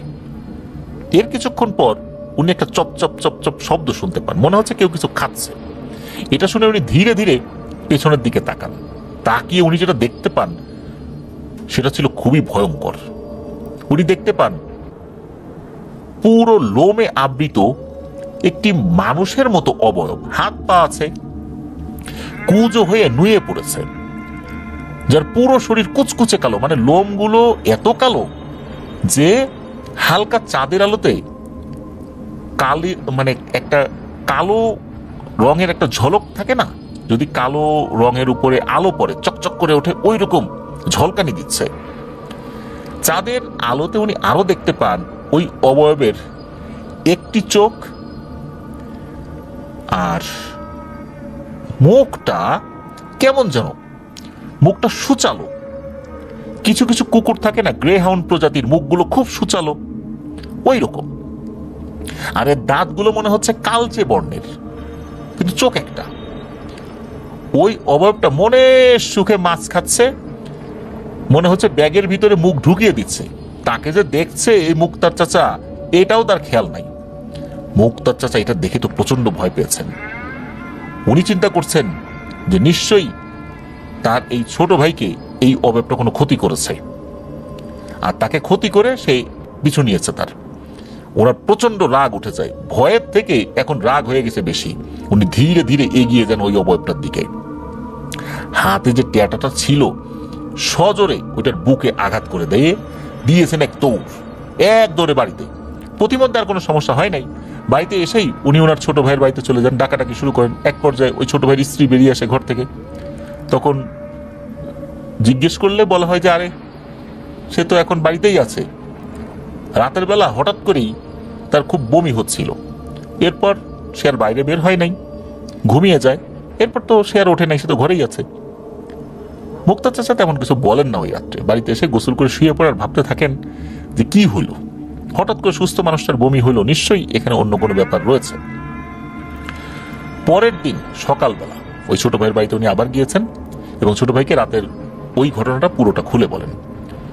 ছোট ভাই তখন বলেন যে ভাই চলো তো দেখে আসি, কোথায় সেই ঘটনা, কি হইলো ওইটার, তুমি ট্যাটা ফেলায় আসছো, চলো যাই। তো ওই জায়গায় আবার দুজন যান, গিয়ে দেখতে পান একটা কালো বিড়াল মরে পচে আছে, মানে পচে গেছে এক রাত্রি, গন্ধ বের হচ্ছে সেটা থেকে। আর ওই যে ট্যাটাটা ওই বিড়ালের শরীরের ভিতর ঢুকে আছে। এরপর মুক্তা চাচা ওই বিড়াল থেকে ট্যাটাটা বের করে ভালো করে পানিতে ধুয়ে বাড়িতে চলে আসেন। এই ঘটনার পর হুজুর বা কবিরাজ কারো কাছে উনি যান নাই, উনি ওনার মতো করে সময় কাটাচ্ছেন। তবে এরপরে অবশ্য উনি ওই দিকটাতে মাছ ধরতে যান নাই। এভাবেই প্রায় 2-3 মাস কেটে যায়। উনি ওই বিলের পাশে একটি জায়গা আছে যেটার নাম হচ্ছে কাইট বাড়ি। ওই কাইট বাড়ি একসময় কোনো এক জমিদারের ভিটা বাড়ি ছিল। ওখানে এখন আর কিছুই নাই, শুধু উঁচু ঢিবির মতো আছে যেখানে অনেক গাছপালা রয়েছে। সেখানে অনেক পুরনো একটি তাল গাছও রয়েছে। ওই ঢিবির পাশে একটি জমিতে উনি লাল শাকের ক্ষেত করেছিলেন। তো একদিন ওই লাল শাকের ক্ষেত সেচ দিচ্ছেন উনি। এক পর্যায়ে সেচের কাজ শেষ করতে করতে সন্ধ্যার আজান হয়ে যায়, অর্থাৎ মাগরিবের আজান হয়ে যায়। হঠাৎ উনি লক্ষ্য করেন সেই ভিটার মধ্যে কেমন খচমচ খচমচ শব্দ হচ্ছে। এর কিছুক্ষণ পরেই উনি লক্ষ্য করেন সেই অবয়বের মতো আরেকটি অবয়ব, তবে ওই অবয়বের চোখ ছিল একটা, এটা রয়েছে 2টা চোখ। এই জিনিসটা এগিয়ে আসছে, এটা দেখে তো উনি খুব ভয় পেয়ে যান। আর তখনই ঘটে আর একটা ঘটনা। ওই অবয়বটা এক লাফে তার দিকে এগিয়ে যখন আসছিলেন, তার পিঠে পাখার মতো কিছু একটা দুই দিকে বের হয়ে যায়। অনেক সময় আমরা দেখি যে কোনো ফড়িং এক জায়গায় পাখা গুটিয়ে বসে থাকে, যখন উড়াল দেয় তখন কিন্তু পাখা বের করে উড়াল দেয়। পাখিও কিন্তু এরকম থাকে, পাখা গুটিয়ে বসে থাকে, ওড়ার সময় ডানা বের করে উড়াল দেয়। মনে হলো যে ওর পাখা রয়েছে, ডানা গুছিয়ে বসেছিল, এখন ডানা বের করে উড়াল দিয়েছে। মুক্তার চাচা উনি পেছন দিকে ঘুরে দৌড় দিচ্ছেন, এমন সময় মনে হলো ওই পাখির নখ ওনার পিঠের মধ্যে একদম ঢুকে গিয়েছে চামড়া ভেদ করে। আর উনি আস্তে আস্তে উপর দিকে উঠে যাচ্ছেন, প্রচন্ড যন্ত্রণা হচ্ছে। এই পাখির নখটা বাঁকানো ছিল, যার কারণে যখন তার মাংসের মধ্যে ওই নখটা ঢুকিয়ে দিয়েছে, বড়শি যেমন এই আরবি লাম অক্ষরের মতো হয়, মনে হচ্ছে ওই নখটা ওই রকম বেঁকে গেছে। আর নখটা যখন পিঠের মধ্যে ঢুকিয়ে দিয়েছে, ওইটা একটা হুকের মতো কাজ করছে। ওইভাবে তাকে আস্তে আস্তে তুলে নিয়েছে। পিঠেতে প্রচন্ড ব্যথা, আর উনি বুঝতে পারছেন যে ওনার হয়তোবা সময় শেষ, উনি আর বাঁচবেন না। শুধু ওনার এতটুকু মনে আছে উনি মাটি থেকে একটু একটু করে উপরে উঠছিলেন, এরপর আর কিছু মনে নাই। যখন জ্ঞান ফেরে তখন উনি অনেক চেঁচামেচি করছিলেন, বাড়ি থেকে দৌড় দিয়ে পালিয়ে যেতে চাইছিলেন আর বলছিলেন যে ওটা আমাকে মেরে ফেলবে, ওটা আমাকে মেরে ফেলবে। এক পর্যায়ে চাচাকে নাকি বেঁধে ফেলা হয়। ধীরে ধীরে চাচা আবার ক্লান্ত হয়ে ঘুমিয়ে পড়েন। পরের দিন তার ঘুম ভাঙে, তখন একটা স্বাভাবিক হয়ে গিয়েছেন। তখন সবাই ওনাকে প্রশ্ন করতে থাকেন, তখন আর যতটুকু মনে আছে সবকিছু খুলে বলেন। পরের অংশ উনি ওনার ছেলের কাছ থেকে শুনতে পান যে ওনার স্ত্রী যখন দেখতে পান যে অনেক দেরি হয়ে যাচ্ছে, তারপর উনি আসছেন না, তখন ওনার বড় ছেলে এবং ওনার চাচার ছোট ভাইকে নিয়ে খুঁজতে পাঠানো হয়। অনেক খোঁজাখুঁজির পর যখন পাওয়া যাচ্ছে না, তখন তো ওনারা অনেক চিন্তায় পড়ে যান। ওদের হাতে ছিল 3 ব্যাটারি চালিত টর্চ লাইট, ওটা দিয়ে ওনারা খুঁজছেন। অনেক খোঁজাখুঁজির পর ওই ছোট ভাইয়ের মনে হয় যে ভাই তো মাছ ধরার ওইদিকেও যেতে পারে, তাই ভেবে ওইদিকে খুঁজতে যায়। ওখানে দেখা যায় যে কেউ নাই। এদিক ওদিক লাইট মারতে মারতে লাইট যায় খালের ওই পারে শ্মশানের দিকটাতে। তখন দেখতে পাওয়া যায় কেউ একজন পড়ে রয়েছে। এটা দেখেই ওই ছোট ভাই মনে করেন যে আরে এটাই হয়তোবা মুক্তার ভাই। এই ভেবেই দ্রুত তালের যে ডোঙা রয়েছে, এক ধরনের নৌকা, তাল গাছ দিয়ে ওই ধরনের একটা ডোঙা বা নৌকা তৈরি করা হয়, ওইটা নিয়ে খালের ওই দিকটাতে যাওয়ার চেষ্টা করেন, কারণ ওখানে তো পানি ছিল। গিয়ে দেখেন সত্যি তো এটা মুক্তার চাচা, অর্থাৎ ওনার মুক্তার ভাই উল্টো হয়ে শুয়ে আছে। পিঠের একই অবস্থা, তিনটা তিনটা করে 6টা দাগ পিঠে বসে রয়েছে। আর এক পাশ দিয়ে ঢুকে মনে হচ্ছে আর এক পাশ দিয়ে বেরিয়ে গেছে, যেভাবে ওই পাখির যে নখটা ছিল সামনের দিকটা বাঁকানো ছিল, যেদিকে ঢুকিয়েছে অন্য দিক দিয়ে ফুরে বের হয়ে গেছে। তো এইরকম ক্ষত ছিল সেখানে। তো যাই হোক, ওখান থেকে তাকে তুলে আনা হয়। কবিরাজ বাইরে থেকে আনা হয়নি, কারণ এই মুক্তার চাচার বাবাই টুকটাক ঝাড়ফুঁক জানতেন, উনি ঝাড়ফুঁক করেন। 3 দিন পর নাকি চাচার জ্ঞান ফিরেছিল। সবাই চিন্তা ভাবনা করে দেখলেন এটা তো কোনো স্বাভাবিক বিষয় নয়। 4 গ্রাম পরে একজন হুজুর ছিলেন, উনি অনেক পুরনো একটি মসজিদের ইমামও ছিলেন, তার কাছে নিয়ে যাওয়া হয়। তো আশেপাশের অনেক দূর থেকে লোকজনের কাছে আসতো, তবে ওনার যেখানে মসজিদটা ছিল ওর আশেপাশে তেমন কোনো ঘর বাড়ি ছিল না। হুজুর মানুষের সাথে খুব একটা বেশি কথা বলতেন না, সবসময় জিকির আজগার ইবাদত বন্দেগীতে মশগুল থাকতেন। তো হুজুরের কাছে নিয়ে যাওয়া হয়। হুজুর ওনার মসজিদের পাশে একটা ঘর ছিল, সেখানে বসতে বলেন। হুজুর এশার নামাজের পর রুকিয়া শুরু করবেন আর কি, এমন কথাই বলেন। তো হুজুর নামাজ পড়ে সব কাজ শেষ করে রুমে আসেন, এসে একটি ব্যাগ নেন, সেখান থেকে সাদা এক ধরনের পাউডার বের করে 2টো বৃত্ত করেন। সেই বৃত্তের মাঝে মুক্তা চাচাকে রেখেছেন, অন্য বৃত্ততে হুজুর বসেছেন। এরপর উনি রুকিয়া শুরু করেছেন। ওই জিনটাকে চাচার উপর ভর করানোর চেষ্টা করেন। এক পর্যায়ে পুরো রুমটা হঠাৎ করে আষ্টে গন্ধ হয়ে যায়, বোঝা যায় ওই জিনটা এসেছে। এসেই তো হুজুরকে সালাম দেয়, হুজুর সালামের উত্তর দেয়। হুজুর জিজ্ঞেস করে তুমি কেন এই মানুষটাকে কষ্ট দিয়েছ?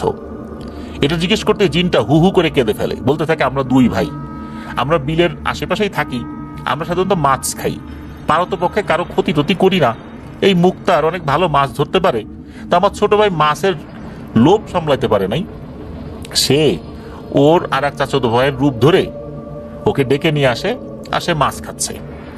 তো এক পর্যায়ে আমার ভাইকে তো মুক্তার দেখে ফেলে, তো দেখে ফেলে সে কি করে ট্যাটা দিয়ে আঘাত করে, আর ওইখানে আমার ভাইটা মারা যায়। এখন আমার ভাই ছিল একটা, আমি তো একা হয়ে গেছি। এখন আমার ছোট ভাইয়ে, আমি বড় ভাই হিসাবে কিভাবে ছোট ভাইয়ের মৃত্যুটা সহ্য করবো বলেন তো? আমার তো আর কেউ নেই, আমি একা, আমার কোনো পরিবারও নেই, আমার ভাইয়েরও কোনো পরিবার নাই। এখন আমি একা হয়ে গেলাম, এখন কি হবে আমার? আমি মূলত আমার ভাইয়ের হত্যাকারী হিসেবে ওকে আক্রমণ করেছি, ওকে তো আমি মেরেই ফেলতাম, কিন্তু কে যেন আবার লাইট নিয়ে আসতেছিল, এই জন্য আমি ওকে ছেড়ে দিয়েছিলাম। এবার বলেন হুজুর, ও কি শাস্তি পাওয়ার যোগ্য নয়? ও এখান থেকে দৌড়ে পালিয়ে না গিয়ে কেন আমার ভাইকে এইভাবে ট্যাটা দিয়ে আঘাত করলো? আমার ভাই কি ওকে আক্রমণ করছিল? ও তো মাছই খাচ্ছিল। হুজুর সবকিছু শুনে দীর্ঘশ্বাস ফেলেন, বলেন যে আসলে ও তো আতঙ্কিত হয়ে কাজটি করেছে, যা হবার তো হয়ে গেছে।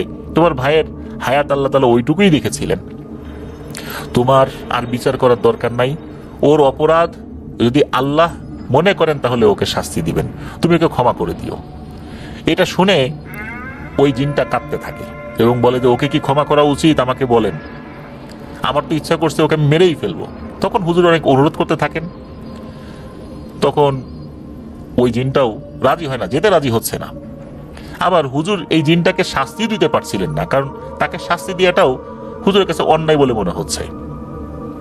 হুজুর একটা কাজ করেন, এই যে মুক্তা চাচা তার ছেলেকে ডেকে নিয়ে আসেন, এসে বলেন যে এই দেখো ওর একটা বাচ্চা আছে, এখন তুমি যদি একে মেরে ফেলো ও তো এতিম হয়ে যাবে, বাচ্চার দিকে তাকে ওকে মাফ করে দাও। এরপর জিনটা কিছুটা নরম হলো, বলে আচ্ছা আমি ওকে মাফ করে দিব, যেহেতু ওকে আমি ক্ষতি করার একটা নিয়ত করছি, একটা সাদাকা দিয়ে দিবেন। সেটা কি? খাসি জবাই করে গরিবদের খাওয়াতে হবে, আর খাসি হবে জোড়া খাসি। এই একটা সাদাকাই আপনারা দিয়ে দিবেন, গরিব মানুষদেরকে খাইয়ে দেবেন, তাতেই আমার ভাইয়ের রূহ যেন শান্তি পায়। এরপর জিনটা চলে যায়।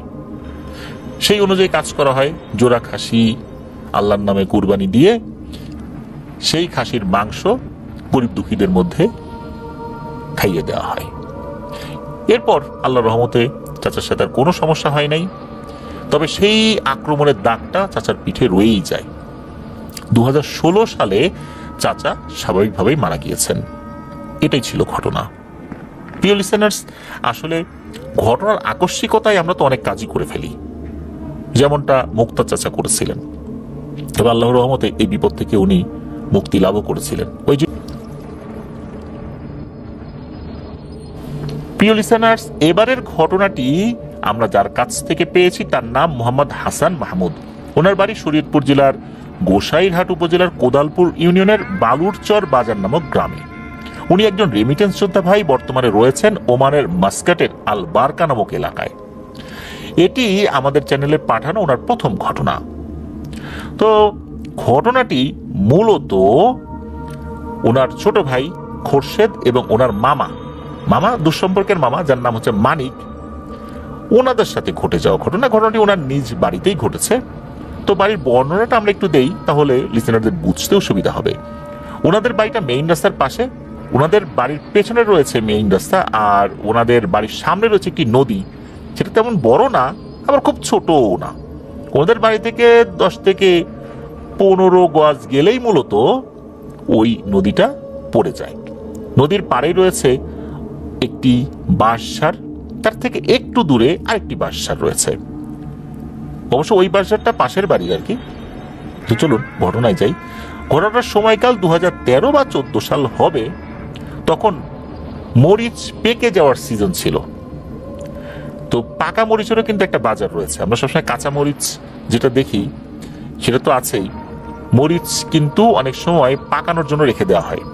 তো যখন মরিচ পাকার সিজন থাকে তখন অনেকেই মরিচ খেতে মরিচ তুলতে থাকেন। বিশেষ করে গ্রামের মহিলারা মরিচ তোলা নিয়ে খুব বিজি থাকেন। ওই সময় তো অনেক মরিচ হয়ে থাকে, বিশেষ করে ওনাদের ওই এলাকায় প্রচুর মরিচ হয়। এই কারণে এই যে হাসান ভাইয়ের আম্মু মরিচ তোলায় বেশ ব্যস্ত ছিলেন। আর এই কারণে ওনার আম্মু সকাল 6টার সময় খেতে চলে যেতেন, আবার বিকাল বা পরন্ত বিকেল বা সন্ধ্যা লাগবে ভাব এমন সময় আসতেন। যেহেতু সন্ধ্যার আগ মুহূর্তে বাড়িতে আসতেন আর মরিচ খেতে থাকার কারণে সারা গায়ে বিভিন্ন ধরনের ধুলো বালি ময়লা তো লাগেই। আর মরিচ ক্ষেতের মধ্যে কিন্তু মারাত্মক গরম লাগে। যারা মরিচ ক্ষেতের মধ্যে ঢুকেছেন তারা বুঝতে পারবেন, কারণ মরিচ থেকে এক ধরনের তাপ নির্গত হয়।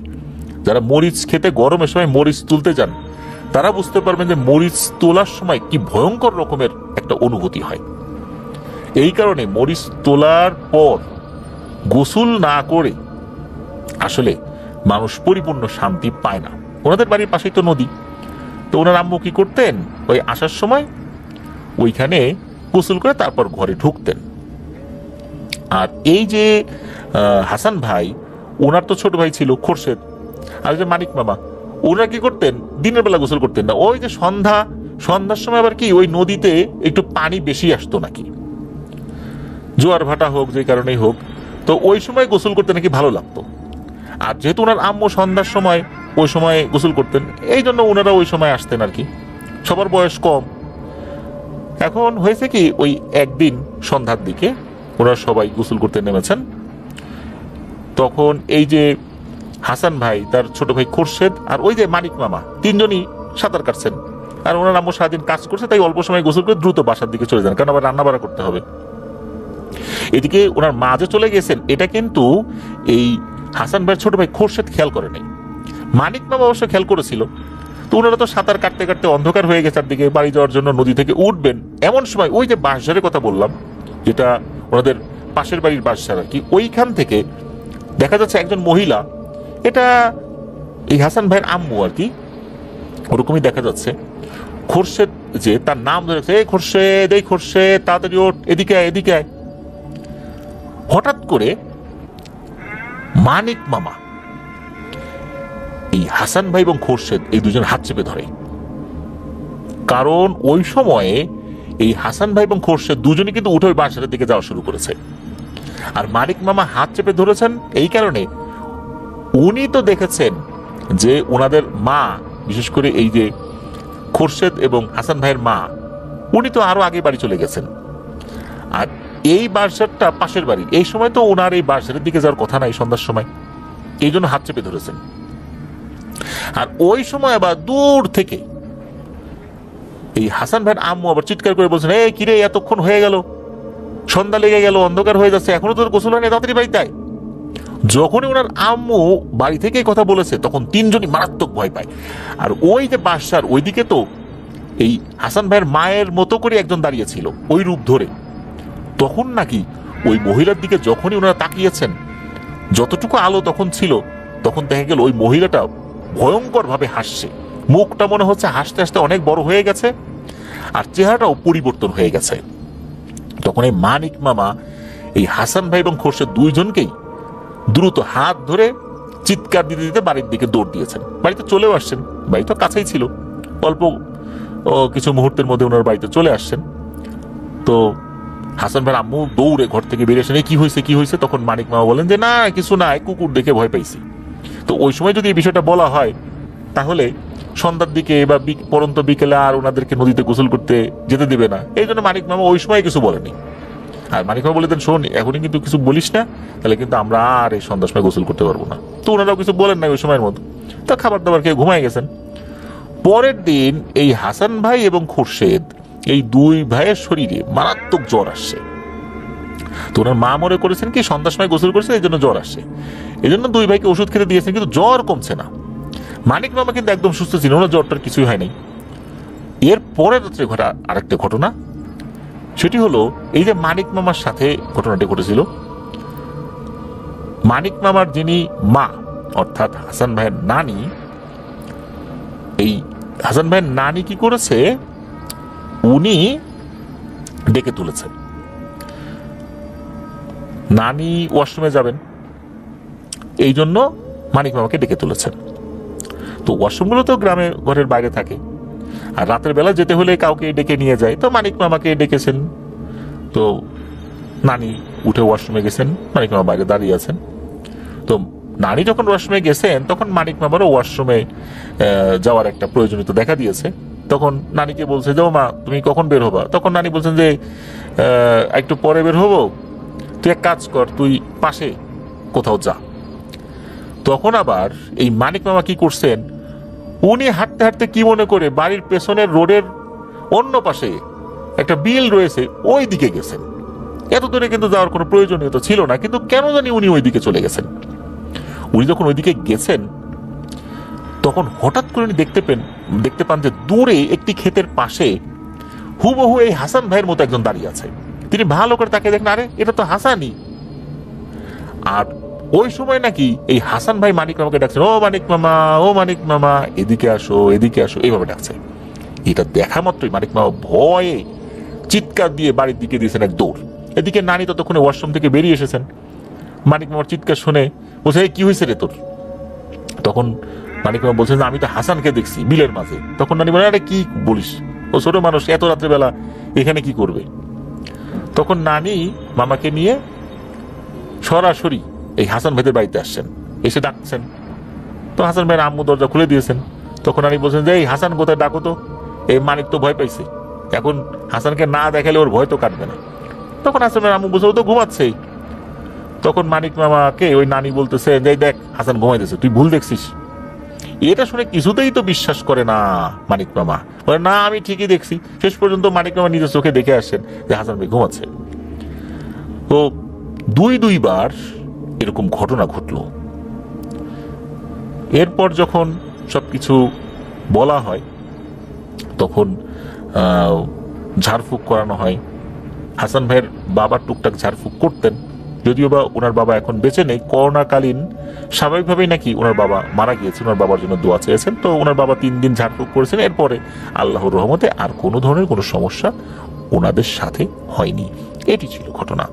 প্রিয় লিসেনার্স, কেমন লাগলো ঘটনাটি? আসলে গ্রামে অনেক ধরনের ঘটনাই ঘটে যায়, বিশেষ করে রাতের বেলা বাইরে বের হলে অনেক ঘটনাই ঘটে।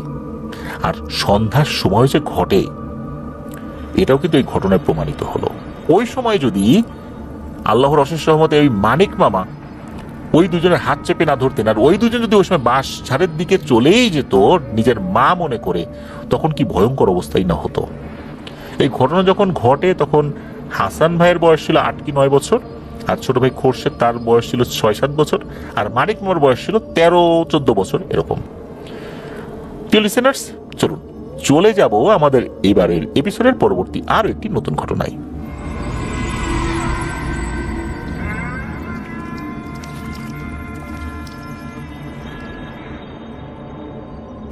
প্রিয় লিসেনার্স, এবারের ঘটনাটি আমরা যার কাছ থেকে পেয়েছি তার নাম মোহাম্মদ জালাল উদ্দিন। ওনার বাড়ি রংপুর জেলার রংপুর সিটি কর্পোরেশনের 1 নং ওয়ার্ডে হাজিরহাট মেট্রোপলিটন থানার অধীনে, গ্রামের নাম রণচণ্ডী চৌরাপাড়া। চলুন ঘটনায় চলে যাই। এই জালাল ভাইয়ের বাবা উনি একটি বেকারিতে কাজ করতেন। প্রতিদিন সকালে যান, রাত 11টা-12টার দিকে আবার ফেরত আসতেন বাসায়। শীতের দিন কিন্তু হাট বাজারে বিভিন্ন ধরনের পিঠা তৈরি করে আমরা দেখতে পাই, যে অনেকেই ভাপা পিঠা তৈরি করছেন, তারপর চিতই পিঠা, হরেক ধরনের ঝাল ভর্তা। অনেক সময় শীত লাগলে এই ধরনের ঝাল ভর্তা দিয়ে চিতই পিঠা খেলে কিন্তু শরীর দিয়ে ঘাম ছুটে যায়। এই জন্য কিন্তু আরো বেশি করে গরম লাগানোর জন্য ওই সময় অনেকে এই ধরনের পিঠা খেয়ে থাকেন। এটা বাংলাদেশে দেখা যায় যে শীতকালে বিভিন্ন জায়গায় পিঠা তৈরি করে বিক্রি করা হচ্ছে। তো রাতের বেলা উনি যখন ফিরছিলেন, অর্থাৎ জালাল ভাইয়ের বাবা যখন ফিরছিলেন দোকান থেকে, তখন উনি বেশ কিছু তেলে ভাজা পিঠা কিনে বাসায় আসছিলেন। তো হাজিরহাট বাজার থেকে ওনাদের বাড়িতে আসার সময় বড় একটা কবরস্থান এবং কবরস্থানের সাথে একটি বড় হাফিজিয়া মাদ্রাসা পার হয়ে আসতে হয়। সঙ্গত কারণে মাদ্রাসার নামটি উল্লেখ করেন নাই। তো রাত তো বেশ হয়ে গেছে, শীতকাল। জালাল ভাইয়ের বাবার সাথে আরো একজন লোক ছিল, ওনারই পরিচিত। তার বাসা আবার জালাল ভাইদের গ্রাম থেকে আরো কয়েক কিলোমিটার সামনে যেতে হবে। তো হাজিরহাট বাজার থেকে 1 কিলোমিটার আসলে সেখানে একটি মাইল পোস্ট রয়েছে। অনেক জায়গায় লেখা থাকে না যে এই জেলা এত কিলোমিটার, অমুক জেলা এত কিলোমিটার, অনেকে এটাকে মাইল মিটার বলে বা মাইল পোস্ট বলে। তো এই মাইল পোস্ট থেকে 200 মিটার পশ্চিম দিকে কিছু আবাদি জমির সাথে একটা বড় গাছের বাগান ছিল। এই বাগানটা এমন যে দিনের বেলাতেও মানুষজন খুব একটা ঢুকতো না। ওই মাইল পোস্টের সাথে পাকা রাস্তা থেকে ডান দিকে একটা রাস্তা গেছে। ওই রাস্তাটাকে ওনাদের ওইদিকে বলা হয় তিপ্তি। তিপ্তি, এই তিপ্তি এমন একটি জায়গা যেখানে কি মাঝে মাঝে কেউ কলা মিষ্টি বিভিন্ন ধরনের জিনিস নাকি রাতের বেলা রেখে যেত, কেউ ভোগ হিসাবে রেখে যেত আর কি। তো জালাল ভাইয়ের আব্বা এবং ওনার আব্বার সাথে যে একজন আছে, ওরা যখন ওই তিপ্তির কাছে গিয়েছে তখন ওরা দেখেন যে বিশাল বড় একটা সাপ শুয়ে আছে ওখানে, ঠিক পাকা রাস্তার শেষ প্রান্ত থেকে ডান দিকে যে রাস্তা গেছে সেই রাস্তা পর্যন্ত। ওনারা দুইজন তো ভয়ে একদম সোজা হয়ে দাঁড়িয়েছেন, দৌড়ও দিতে পারছেন না। ওনাদের এমন একটা অবস্থা হয়েছে, প্রায় 1 ঘন্টা ওইভাবে দাঁড়িয়ে আছেন। কোনো লোকজন ওই সময় অন্য দিক থেকে আসছেও না, এদিকে যাচ্ছেও না। আর ওই সাপটা নিঃশ্বাস নিচ্ছে, ফস ফস আওয়াজও হচ্ছে। আমরা যেভাবে নিঃশ্বাস নেই, একজন নিঃশ্বাসের আওয়াজ কিন্তু হয়, সাপ নিঃশ্বাস নিলেও কিন্তু একদম ফস ফস আওয়াজ হয়। ওই রকম শব্দ ওনারা শুনতে পাচ্ছিলেন।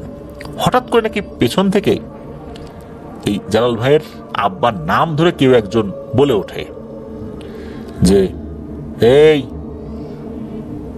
পিঠা দিয়ে যা।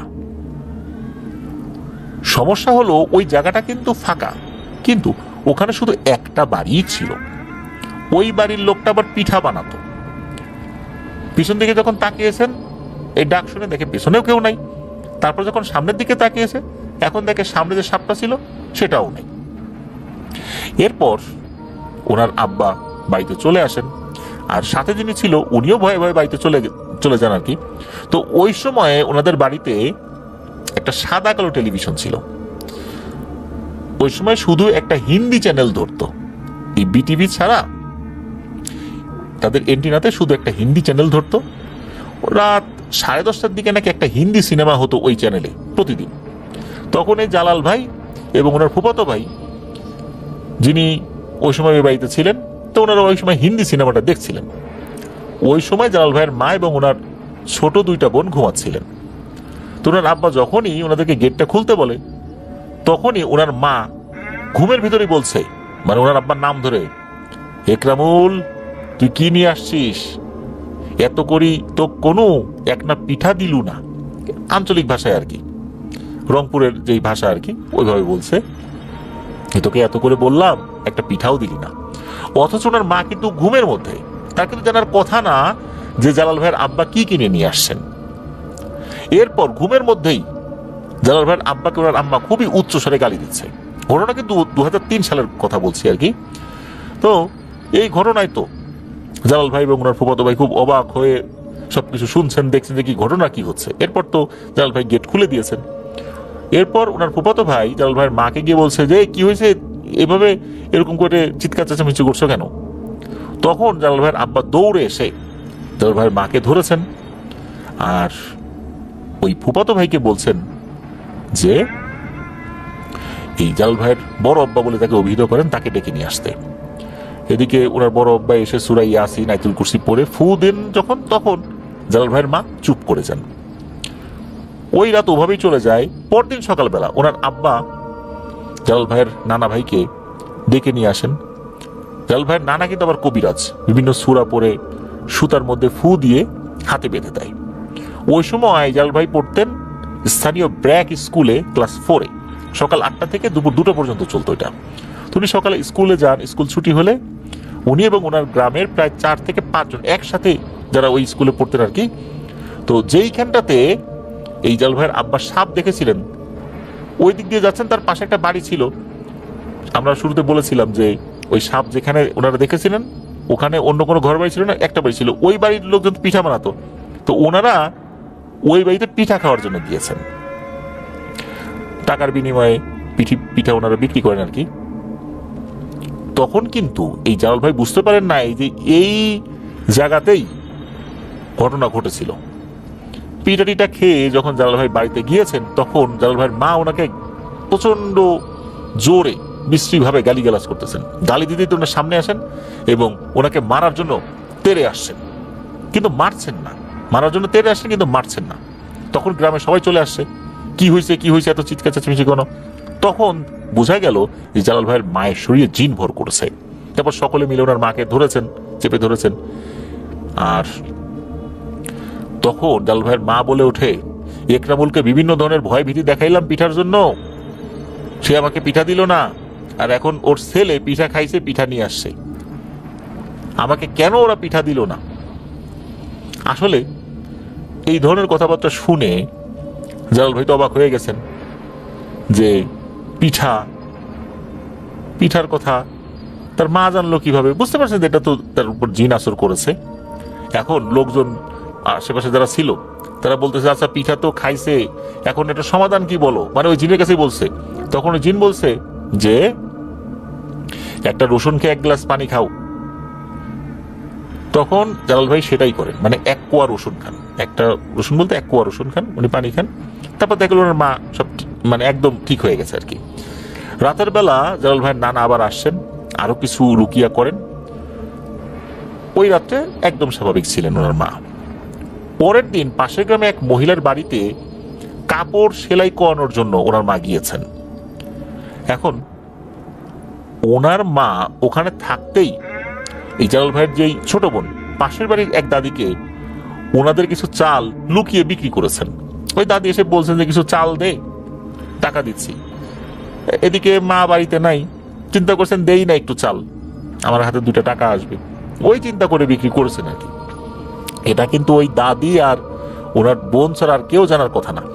কিছুক্ষণ পর ওনার মা যখন বাড়িতে আসছেন, আসা মাত্রই বলছে তার বোনকে, এই কেন রে চাল দিছিস কেন, চাল বিক্রি করলি কেন? তখন ওনার বোন এত ভয় পাইছেন, সে তো কিছু বলতেছে না ভয়ে। এদিকে এই জালাল ভাই আবার কি করতেন, লুকিয়ে লুকিয়ে ওই দাঁতে গুল লাগাতেন।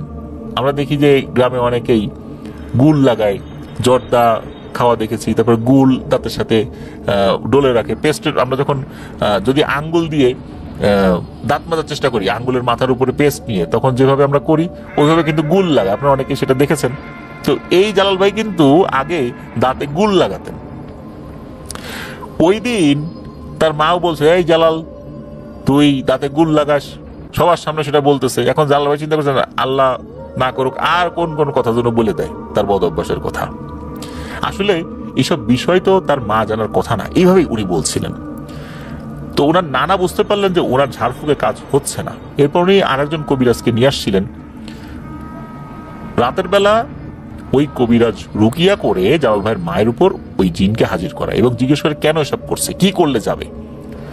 তো জিনের আসলে তেমন কোনো চাহিদা ছিল না, যে 2 কেজি মিষ্টি আর 1 কেজি দুধ রাতের বেলা ওই যে জায়গায় তৃপ্তি, যেটা 3 রাস্তার মোড়কে ওখানে তৃপ্তি বলে, ওখানে রেখে আসতে বলে।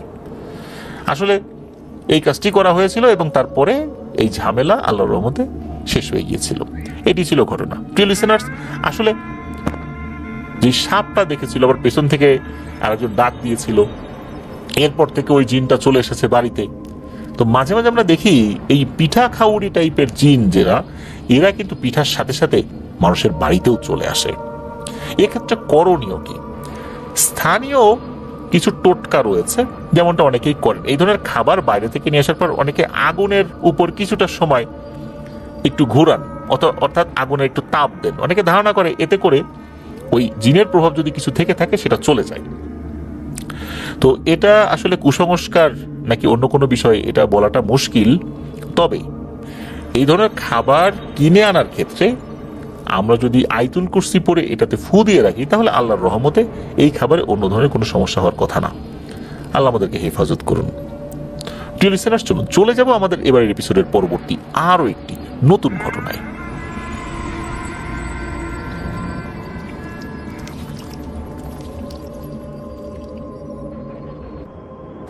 প্রিয় লিসেনার্স, আমরা কিন্তু আমাদের এবারের থার্সডে নাইটের 160তম আয়োজনের ষষ্ঠ এবং শেষ ঘটনায় চলে এসেছি। এই ঘটনাটি ভুতুড়ে, এটা সত্য, কিন্তু এর মধ্যে আমাদের প্রবাসী রেমিটেন্স যোদ্ধা ভাইদের চরম এক অবর্ণনীয় কষ্টের বিবরণ রয়েছে, যা আপনারা শুনলেই বুঝতে পারবেন। চলুন ঘটনাটি শুরু করি। ঘটনাটি যিনি পাঠিয়েছেন উনি একজন কুয়েত প্রবাসী ভাই। ওনার নাম মোহাম্মদ তারেক হোসেন। ওনার বাড়ি লক্ষ্মীপুর জেলার সদর উপজেলার লক্ষ্মীপুর পৌরসভার 11 নং ওয়ার্ডে। উনি কুয়েতে গিয়েছিলেন, মোটামুটি চলছিলেন, উনি ফ্রি ভিসায় ওখানে গিয়েছিলেন। উনি ওনার কফিলকে বছরে বছরে টাকা দিয়ে বাইরে কাজ করেন। ঘটনাটি গত বছরের শীতের সময়। হঠাৎ করে কুয়েতে কাজের খুব সংকট দেখা যায়। তখন অনেককেই পুলিশ ধরছিল, অনেকেরই কাগজপত্র ঠিকঠাক ছিল না। কাউকে ধরতে পারলে সাথে সাথে দেশে পাঠিয়ে দিত। এই কথার প্রেক্ষাপটে আমার একটা বিষয় মনে পড়ে গেল প্রিয় লিসেনার্স। আমার মনে আছে আমি যখন ফার্স্ট সৌদি আরবে গেলাম 2024 সালের জানুয়ারিতে, আমি যখন ফিরছিলাম তখন আমার সাথে একজন ব্যক্তি উঠলেন। তো উনি মূলত কুয়েত থেকে উঠেছিলেন, জাজিরা এয়ারলাইন্সের ট্রানজিটটা ছিল কুয়েতে। তো সেখান থেকে উনি যখন উঠলেন, আমি বললাম যে আপনি কি ছুটিতে বাড়িতে যাচ্ছেন? তখন উনি দীর্ঘশ্বাস ফেলে বলেছিলেন, হ্যাঁ অনির্দিষ্টকালের ছুটি। আমি বললাম অনির্দিষ্টকালের ছুটি মানে? তখন উনি জানালেন যে উনি কি কাজ করেন। কুয়েতে যে ড্রেনেজ সিস্টেমটা রয়েছে, এই ড্রেনেজ সিস্টেমের ভিতরে গিয়ে অনেক কাজ করতে হয়। এটা খুব কঠিন একটা কাজ। উনি এই কাজটি করেন। উনি যে টাকা আসলে বেতন পান তা দিয়ে নাকি ওনার ওখানে চলাই কঠিন। তারপরও পরিবারের মুখের দিকে তাকিয়ে চলতে হয়। জানালেন যে ওনার ছেলে মেয়ে দুজনেই লেখাপড়া করেন, তার লেখাপড়া করছে, তাদের আবদারেরও শেষ নাই। কেউ নতুন নতুন ফোন চায়, কেউ এটা চায় ওটা চায়, কেউ আবার মোটরসাইকেলও চায়। ছেলে বলে মোটরসাইকেল কিনে দিতে হবে, মেয়ে বলছে যে তাকে নতুন একটা স্মার্টফোন কিনে দিতে হবে। তো উনি খুব আফসোস করে বললেন যে আসলে এখানে যে কি কষ্টটা করি এটা যদি ছেলে মেয়েরা বুঝতো তাহলে কখনোই ওরা এই কাজগুলো করতো না, বাবার ইচ্ছার উপর ছেড়ে দিত। বাবা যদি মনে করে দেবে, না হলে দেবে না। তো উনি খুব আফসোস করে বলছেন, এবং উনি বলছিলেন যে কুয়েতে কাজের খুব সংকট চলছে এখন, যার কারণে কোম্পানি থেকে আমাদেরকে ছুটি দেওয়া হয়েছে অনির্দিষ্টকালের জন্য। বিমানের টিকিটটা কেটে দেওয়া হয়েছে, যদি আবার লাগে তখন তারা জানাবে, তখন চলে আসতে হবে। উনি জানালেন যে এখন যে দেশে গিয়ে কি করব, এই অল্প সময়ের মধ্যে কে কাজ দেবে, কখন ডাকবে তাও জানি না, এমন একটা অনিশ্চয়তার মধ্যে কোন কাজে যুক্ত হব, এরকমটা আফসোস করে উনি বলছিলেন। তো এই যে আমাদের তারেক হোসেন ভাই, ওনার কথা শুনেই এই বিষয়টা মনে পড়ে গেল। কারণ ওই সময়েরই কাছাকাছি ঘটনা আর কি, গত বছরের জানুয়ারি, তো 2024-এর জানুয়ারি। কারণ ওই সময়ই আমি জানুয়ারি মাসেই আমি ফিরছিলাম বিমানে। তখন আমার মনে পড়ে কুয়েতের এয়ারপোর্ট থেকে ওঠা ওই ভদ্রলোকের সাথে যে কথা বলছিলাম, আমার পাশের সিটে বসে দীর্ঘ সময় আমার সাথে কথা হয়েছিল আর কি। তো যাই হোক, বুঝতেই পারছেন যে খুব একটা কঠিন অবস্থা ছিল ওই সময়টাতে। কেউ বাইরে বের হলেই পুলিশ তার আকামা চেক করত, তখন ধরে দেশে পাঠিয়ে দিত। একদম দায় না ঠেকলে কোনো ভাই বাইরে বের হতো না ওই সময়। এখন কি অবস্থা আমি ঠিক বলতে পারবো না। তো যাই হোক, ওই সময়ে 5 মাসের মতো তারেক ভাই বেকার ছিলেন, হাতে কোনো কাজ নাই, এদিকে কেউ কাজ দিতে পারছে না, কিভাবে চলবেন উনি? এইভাবে ওনার এক ফ্রেন্ডের সাথে 4 মাসের মতো ছিলেন। এই 5 মাসের মধ্যে 4 মাসের মতো ওনার এক ফ্রেন্ডের সাথে ছিলেন। এখন বেকার তো উনি, যেখানে আছেন থাকার টাকাও দিতে পারেন না, খাবার টাকাও দিতে পারেন না। ওনার ওই ফ্রেন্ড এত কটু কথা শোনাতো, এরপরও সেই অপমানগুলো হজম করে ফেলতেন। টাকা নাই তো কি করবেন? তারেক ভাই কি করতেন? উনি রান্না করতেন, উনি রান্না করে রাখতেন, যেহেতু ওনার কোনো কাজ নাই, কি করবেন? আর ওনার ওই বন্ধু যখন আসতো একসাথে খেতে বসতেন, খাওয়ার সময় খেত আর অনেক কথা শোনাতো। এটা যে কি কষ্ট, খাওয়ার সময় যদি কেউ খাওয়ার খোটা দেয়, থাকার খোটা দেয়, এটা অত্যন্ত কষ্ট। এরকম সইতে সইতে একদিন আর ওনার ভালো লাগলো না। উনি রাতের বেলায় রাগ করে বের হয়ে গেলেন। কোথায় যাবেন, কি করবেন? নিজের প্রতি এতটা ঘৃণা চলে আসছিল যে এখন যদি মরেও যেতাম তাও মনে হয় ভালো হতো। ঘর থেকে বের হয়ে গেছেন। বাংলাদেশের মতো অবস্থা কিন্তু সেখানে না, চাইলেই যেখানে সেখানে গাড়ি পাওয়া যায় না। সেখানে নির্দিষ্ট জায়গা ছাড়া কোনো গাড়ি দাঁড়ায়ও না। আবার কোনো ড্রাইভারের নাম্বার যদি কারো কাছে থাকে, তাকে ফোন করলে সে গাড়ি নিয়ে সেখানে চলে আসবে। হুট করে হাত উঁচা করলেই কিন্তু কোনো গাড়ি থামে না কাউকে উঠানোর জন্য। এভাবে উনি দিগ্ভ্রান্ত হয়ে হাঁটছেন, কোথায় যাবেন, কি করবেন। হঠাৎ করে ওনার মনে পড়লো, যাই একটা তেলের পাম্পের কাছে যাই, ওখানে তো অনেক গাড়ি এসে দাঁড়ায়, তখন কাউকে অনুরোধ করব যে আমাকে কোনো একটা বড় শহরে নিয়ে যান, তারপর দেখি ভাগ্য আমাকে কোথায় নিয়ে যায়। এই চিন্তা করেই উনি একটা তেলের পাম্পে চলে যান। এদিকে ওনার হাতে তো একটা টাকাও নাই, অর্থাৎ কুয়েতি দিনার, যেটা একটা দিনারও নাই। যখন ওই পাম্পে উনি দাঁড়িয়ে আছেন, গাড়িও তখন খুব একটা আসছে না। একটা গাড়ি পান, সেই গাড়ি যিনি চালাচ্ছিলেন তার কাছে অনুরোধ করেন যে আমার এই অবস্থা, আমাকে কোন একটা জায়গায় নামিয়ে দেন আপনি। তখন বলেন ঠিক আছে, তুমি ওঠো গাড়িতে। তখন ওই ভদ্র জিজ্ঞেস করছেন কি হয়েছে তোমার, তোমার দেশের বাড়ি কোথায়, অর্থাৎ তুমি কোন দেশের। তখন এই তারেক ভাই বিস্তারিত খুলে বলেন ওনাকে সমস্যাগুলো। উনি কিছুক্ষণ চিন্তা ভাবনা করলেন, বললেন আচ্ছা ঠিক আছে, তোমার এই অবস্থা, আমি তোমাকে একটা কাজ ঠিক করে দিতে পারি। আমার শ্বশুর শাশুড়ির সাথে কথা বলতে হবে। তো উনি ওই সময় গাড়ি চালানো অবস্থা শ্বশুরের সাথে কথা বললেন এবং কথা বলে একটা কাজ ঠিক করে দিলেন। এই বিপদের মধ্যে যেখানে থাকার জায়গা নাই, খাওয়ার কোনো নিশ্চয়তা নাই, তখন বেতন নিয়ে কি কথা বলবেন? কোনো মতে মাথা গোজার ঠাই আর একটু খাবার খেতে পারলেই হলো। কিছু দিলে দিল, না দিলে নাই। তো সেখানে নিয়ে যাওয়া হয়, ওই লোক গাড়ি নিয়ে সেই শ্বশুর শাশুড়ির বাড়িতে চলে যান। কাজ দেয়া হয়। কাজটা হচ্ছে মরুভূমির মধ্যে কয়েকটা তাঁবু থাকবে, ওনারা মাঝে মাঝে রাতের বেলা মরুভূমিতে যান। তো ওনাদেরকে চা কফি বানিয়ে খাওয়াতে হবে। তো অ্যারাবিয়ান যে কফি, তো ওনারা এটাকে গাওয়া বলে আর কি, খেজুর বা আরো কিছু জিনিস দিয়ে এই কফিটা তৈরি করা হয়। তো যারা এটার সাথে পরিচিত তারা আপনারা জানেন এটাকে গাওয়া বলে। আর আরেকটা বিষয় সেটা হচ্ছে যে মরুভূমিতে কিন্তু রাতের বেলা প্রচন্ড ঠান্ডা হয়ে যায়, অনেক সময় মাইনাসের নিচে টেম্পারেচার চলে আসে। আর শীতকালে তো অবস্থা আরো খারাপ। তো ওই সময় শীত চলে এসেছে, 3-4 মাস শীতের একটা সময় থাকে। আর ওই সময় কুয়েতের মরুভূমিগুলোতে খেমা বানানো হয়, যেটাকে আসলে আমরা তাঁবু বলি। তো ওখানে এরকম 2-3টা তাঁবু করা হয়েছিল। একটাতে মহিলাদের জন্য বসার ব্যবস্থা করা হয়েছিল, আর একটাতে পুরুষদের জন্য বসার ব্যবস্থা করা হয়েছিল, আর একটাতে এই যে তারেক ভাই উনি থাকতেন। সাধারণত দেখা যেত কি যে এই যে যেই লোকজন তারা সপ্তাহের কয়েকটা দিন শুধু আসতো, এসে ঘন্টাখানেক সেখানে বসতো, গল্পগুজব করতো, এই গাওয়া খেত, আবার তারা চলে যেত। এমনও হতো 3-4 দিন কেউ আসতো না, তখন ওই জায়গাতে কারোর সাথে কথা বলার মতো অবকাশও থাকতো না, তারেক ভাইয়ের একাই থাকতে হতো। দূরে অনেক দূর পর্যন্ত দেখা যায় মরুভূমিতে কিন্তু প্রায় 15-20 কিলোমিটারের মধ্যেও কোনো বসতি নাই। প্রথম দিকে একটু ভয় পেলে উনি মানিয়ে নিলেন সবকিছু।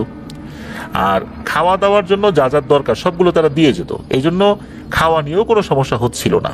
এভাবে বেশ কয়েকদিন যাওয়ার পর এক রাত্রে উনি শুয়ে আছেন, হঠাৎ করে অনেকগুলো কুকুর ডাকাডাকি শুরু করলো। ওখানে কিন্তু কোনো কুকুর ছিল না, কুকুর থাকবেই বা কেন, কুকুরের খাওয়ার কোনো জিনিসও তো ওখানে নাই, কুকুর খাবে এটাকে, এই জন্য ওই জায়গায় কোনো কুকুর টুকুর থাকে না ওই মরুভূমিতে। তবে হ্যাঁ, মরুভূমিতে যে পাহাড় টাহাড় থাকে ওইখানে কিছু পাহাড়ি কুকুর দেখা যায়, তাও সেটা লোকালয়ের কাছে যদি সে পাহাড় হয়। নর্মালি কিন্তু ওরকম ভিতরে কুকুর থাকে না। তো টানা বেশ কিছু দিনে তো কখনো উনি কুকুর দেখেনও নাই। কুকুরের আওয়াজ শুনে উনি বেশ ভয় পেয়ে গেলেন। উনি শুয়েছিলেন, সাহস করে কিন্তু বের হয়ে দেখেন নাই যে এগুলো আসলে কি। তো এরকম 2-3 দিন পর পর কুকুরের ডাক শোনা যায়, সবসময় যে শোনা যেত বিষয়টা এরকম না। তো উনি বুঝতেন এগুলো স্বাভাবিক কিছু না, দোয়া দুরুদ পরে ঘুমাতেন, খাওয়া দাওয়া সবকিছু ঠিকঠাক মতোই চলছিল। আর বেশ কিছু জিনিস উনি ঘুমানোর আগে ওনার যে খেমা অর্থাৎ তাঁবু সেটাতে উনি নিয়ে আসতেন। এভাবে আরো বেশ কয়েকদিন চলে যায়। এরপর কুকুরের ডাক উনি শোনেন না। উনি যতক্ষণ সজাগ থাকতেন ততক্ষণ কোনো সমস্যা হতো না, উনি ঘুমিয়ে গেলে এরকম কিছু সমস্যা দেখা যেত আর কি। তো এরকমই এক রাত্রে হঠাৎ করে ওনার ঘুম ভেঙে যায়। ওনার কাছে মনে হলো বাতাসের মতো ফিস ফিস করে বেশ কয়েকজন কথা বলছে, তবে সেটা বাইরে থেকে মনে হচ্ছে অনেকগুলো মানুষ ফিস ফিস করে কি যেন বলছে। একদম কানের কাছে মুখ এনে যদি কেউ ফিস ফিস করে কথা বলে এই আওয়াজটা কেমন শোনা যায় ওই রকম। তো এরকম কথা শোনার পর ভয়ে তারেক ভাইয়ের হাত পা অবশ হয়ে আসতো।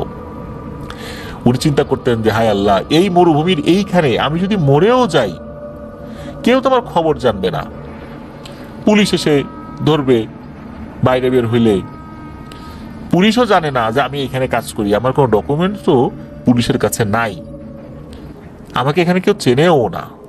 এখন যদি আমি মরে যাই, কেউ আমাকে মেরে ফেলে, তাহলে কি অবস্থা হবে? আমাকে মেরে যদি এই মরুভূমির নিচে দাফন করে দেয় তাহলে কি হবে? আমার পরিবারও তো জানতে পারবে না। এসব কথা চিন্তা করতেন, ওনার হাত পা ভয়ে ঠান্ডা হয়ে যেত। এমনিতে রাতের বেলা মরুভূমির টেম্পারেচার অনেক নিচে নেমে যায়, বাইরে পানি রাখলে সেই পানি বরফ হয়ে যেত। এরকম ঠান্ডা কিন্তু মরুভূমিতে রাতের বেলা হয়ে যায়।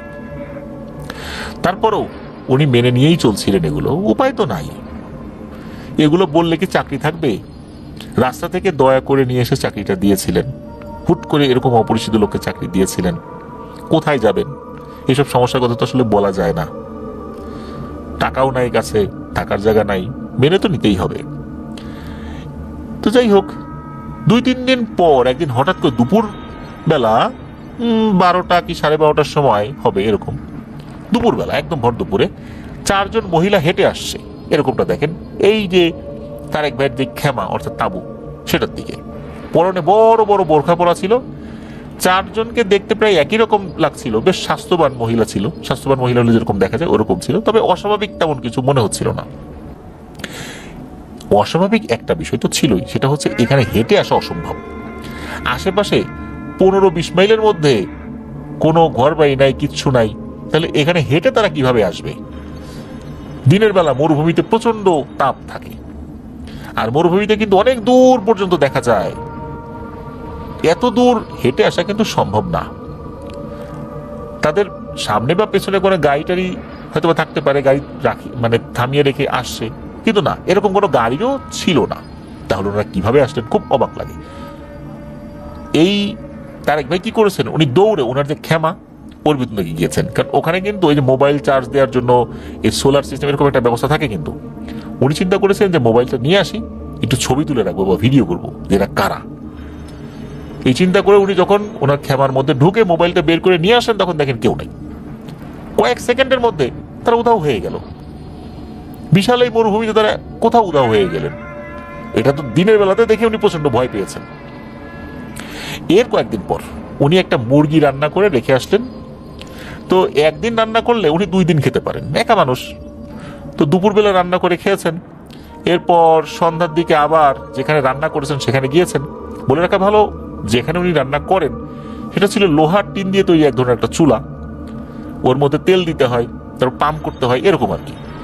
তো ওনারা যেখানে থাকেন সেটা হচ্ছে প্লাস্টিকের এক ধরনের খেমা, তাঁবু। তো উনি তো খাবার আনতে গিয়েছেন, গিয়ে দেখেন যে পাতিলের ঢাকনা খোলা, একটা তরকারি পর্যন্ত নেই। অথচ ওখানে একটা ইঁদুরও ঢুকতে পারবে না, কারণ উনি নিজে গিয়ে ওই খেমার যেই দরজা এটা খুলেছিলেন, দরজাটা বন্ধ ছিল। তাহলে কে ঢুকলো, কে খাবার খেলো? অনেক ক্ষুধা নিয়ে মন খারাপ করে ঘুমিয়ে গেলেন। ওই রাত্রেই আবার সেই ফিস ফিস ফিস ফিস শব্দ, আওয়াজে ঘুম ভেঙে গেল। তবে উনি আর বাইরে বের হয়ে দেখেন নাই যে ফিস ফিস আওয়াজ কারা করছে। এরপর 2 দিন চলে যায়। হঠাৎ একদিন প্রচন্ড বালুর ঝড় শুরু হয়ে যায়। বালুর ঝড় শুরু হলে কিন্তু সবকিছু উড়িয়ে নিয়ে যায়, বাইরেও কিন্তু তাকানো যায় না, এত বালু ওড়ে। তখন রাত 9টা কি 10টা হবে, এমন সময় কি ঝড় শুরু হয়েছে। তখন উনি খেয়াল করলেন বাইরে কিছু রেখে আসছেন কিনা, সবকিছু তো আবার উড়িয়ে নিয়ে যাবে, তখন তো আবার কৈফিয়ত দিতে হবে। উনি বাইরে বের হয়ে এর মধ্যে দেখছেন সবকিছু ঠিকঠাক আছে কিনা। তখন উনি আর একটা ভয়ঙ্কর জিনিস দেখতে পান। ওখানে তো আরো 2টা খেমা রয়েছে, একটাতে মহিলারা বসে আর একটাতে পুরুষরা বসে আলাদা আলাদা। এখানে কিন্তু অপরিচিত মহিলা পুরুষরা আসে না, একই পরিবারের সদস্যরাই আসে আর কি। তো ওই যে মহিলাদের যে খেমা, ওইখান থেকে মনে হচ্ছে ফিস ফিস ফিস ফিস করে কথার আওয়াজ শোনা যাচ্ছে। অথচ বাইরে যে ঝড় শুরু হয়েছে এর ভিতর দিয়ে ওই ফিস ফিস আওয়াজ শোনা যাচ্ছে। উনি তো তেমন কিছু দেখতে পাচ্ছেন না বালুর কারণে। এদিকে মৃদু বৃষ্টিও শুরু হয়েছে এর মধ্যে। কুয়েতে শীতকালে মাঝে মাঝেই নাকি এরকম হালকা বৃষ্টি হয়। প্রথমে উনি ভেবেছেন কেউ হয়তো বা এসেছে এখানে, কিন্তু যাদের এই খেমা অর্থাৎ যে পরিবারে, তারা তো আসলে তাকে ফোন দিত আগে থেকে সবকিছু ঠিকঠাক রাখার জন্য। তারা আসার আগেই পানি গরম করা, হিটারে তেল দেয়া, এসব কিছু তো করতে হয়। আর ঝড়ের মধ্যে কি তারা কখনো আসবেই? আর আসলে তো গাড়ির শব্দ পাওয়া যেত, বাড়িতে কোনো গাড়িও নাই। তো উনি প্রচন্ড ভয় পাচ্ছেন। তারপরে একটু চিন্তা করলেন একবার একটু উকি মেরে দেখি, কারণ এখানে দেখার মতো কিছু জায়গা রয়েছে। ওই খেমার কিছু জায়গা আছে, সেটা দিয়ে দেখা যায় কি ভিতরে কি আছে। তো উনি ওইদিকে গিয়েছিলেন দেখার জন্য। এদিকে আগাচ্ছেন, ওই ঝড়ের মধ্যেই মনে হচ্ছিল ওনার হাত পা সব জমে যাচ্ছে, ভয়ে দমও বন্ধ হয়ে আসছে। কি দেখবেন কি দেখবেন, এর মধ্যে উনি একটা ফাঁকা দিয়ে দেখেন ওখানে 4 জন মহিলা বসে আছে।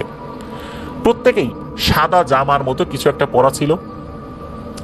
আরব দেশগুলোতে মেয়েদের বিয়ে হলে যে ধরনের সাদা জামা পরে থাকে ওই রকম, তবে তাদের সবার মুখে হেজাব ছিল, অর্থাৎ মাথায় হেজাব ছিল, মুখও ঢাকা ছিল। তারা গোল হয়ে বসে ফিস ফিস ফিস ফিস করে গল্প করছে। মনে হচ্ছে এটাই তাদের কথা বলার স্টাইল। আমরা যেভাবে জোরে করে কথা বলি, তারা ফিস ফিস করে কথা বলছে, কিন্তু সেই ফিস ফিসারিটাও অনেক জোরে। কি কথা বলছে, কোন ভাষায় কথা বলছে এমনটা বোঝা যাচ্ছে না। আর ওই খেমার মধ্যে আলো, এই আলোর উৎস কি সেটাও বোঝা যাচ্ছে না। মনে হচ্ছে তাদের যে পোশাক, সেই পোশাক থেকেও আলো বের হচ্ছে, তাদের শরীর থেকেও মনে হচ্ছে আলো বের হচ্ছে। মাঝে মাঝে তারা হাসছে, তাদের শুধু কপালটুকু দেখা যাচ্ছে, চোখ দেখা যাচ্ছে, তবে কপাল এবং চোখ স্বাভাবিক মানুষের মতোই। তবে তারা বেশ স্বাস্থ্যবান বলে মনে হচ্ছিল, এতটুকু মনে হচ্ছিল শুধু। তবে হঠাৎ করে তো এইখানে তাদের আসার কথা না। উনি আর কিছু দেখার সাহস করলেন না, চুপচাপ ওখান থেকে সরে গেলেন। দ্রুত উনি ওনার খেমার মধ্যে চলে আসলেন, এসে কম্বল মুড়ি দিয়ে কাঁপতে কাঁপতে শুয়ে পড়লেন। কখন যে ঘুম চলে এসেছে উনি নিজেও জানেন না। 2 দিন পর ওনার 1 মাস হয় কাজের। এরপর তাদের কাছে ক্ষমা প্রার্থনা করেন, বলেন যে আমি খুব ভয় পেয়েছি মরুভূমিতে। কিছু কিছু বিষয় বলেন, ওই পরিবারও বুঝতে পারেন।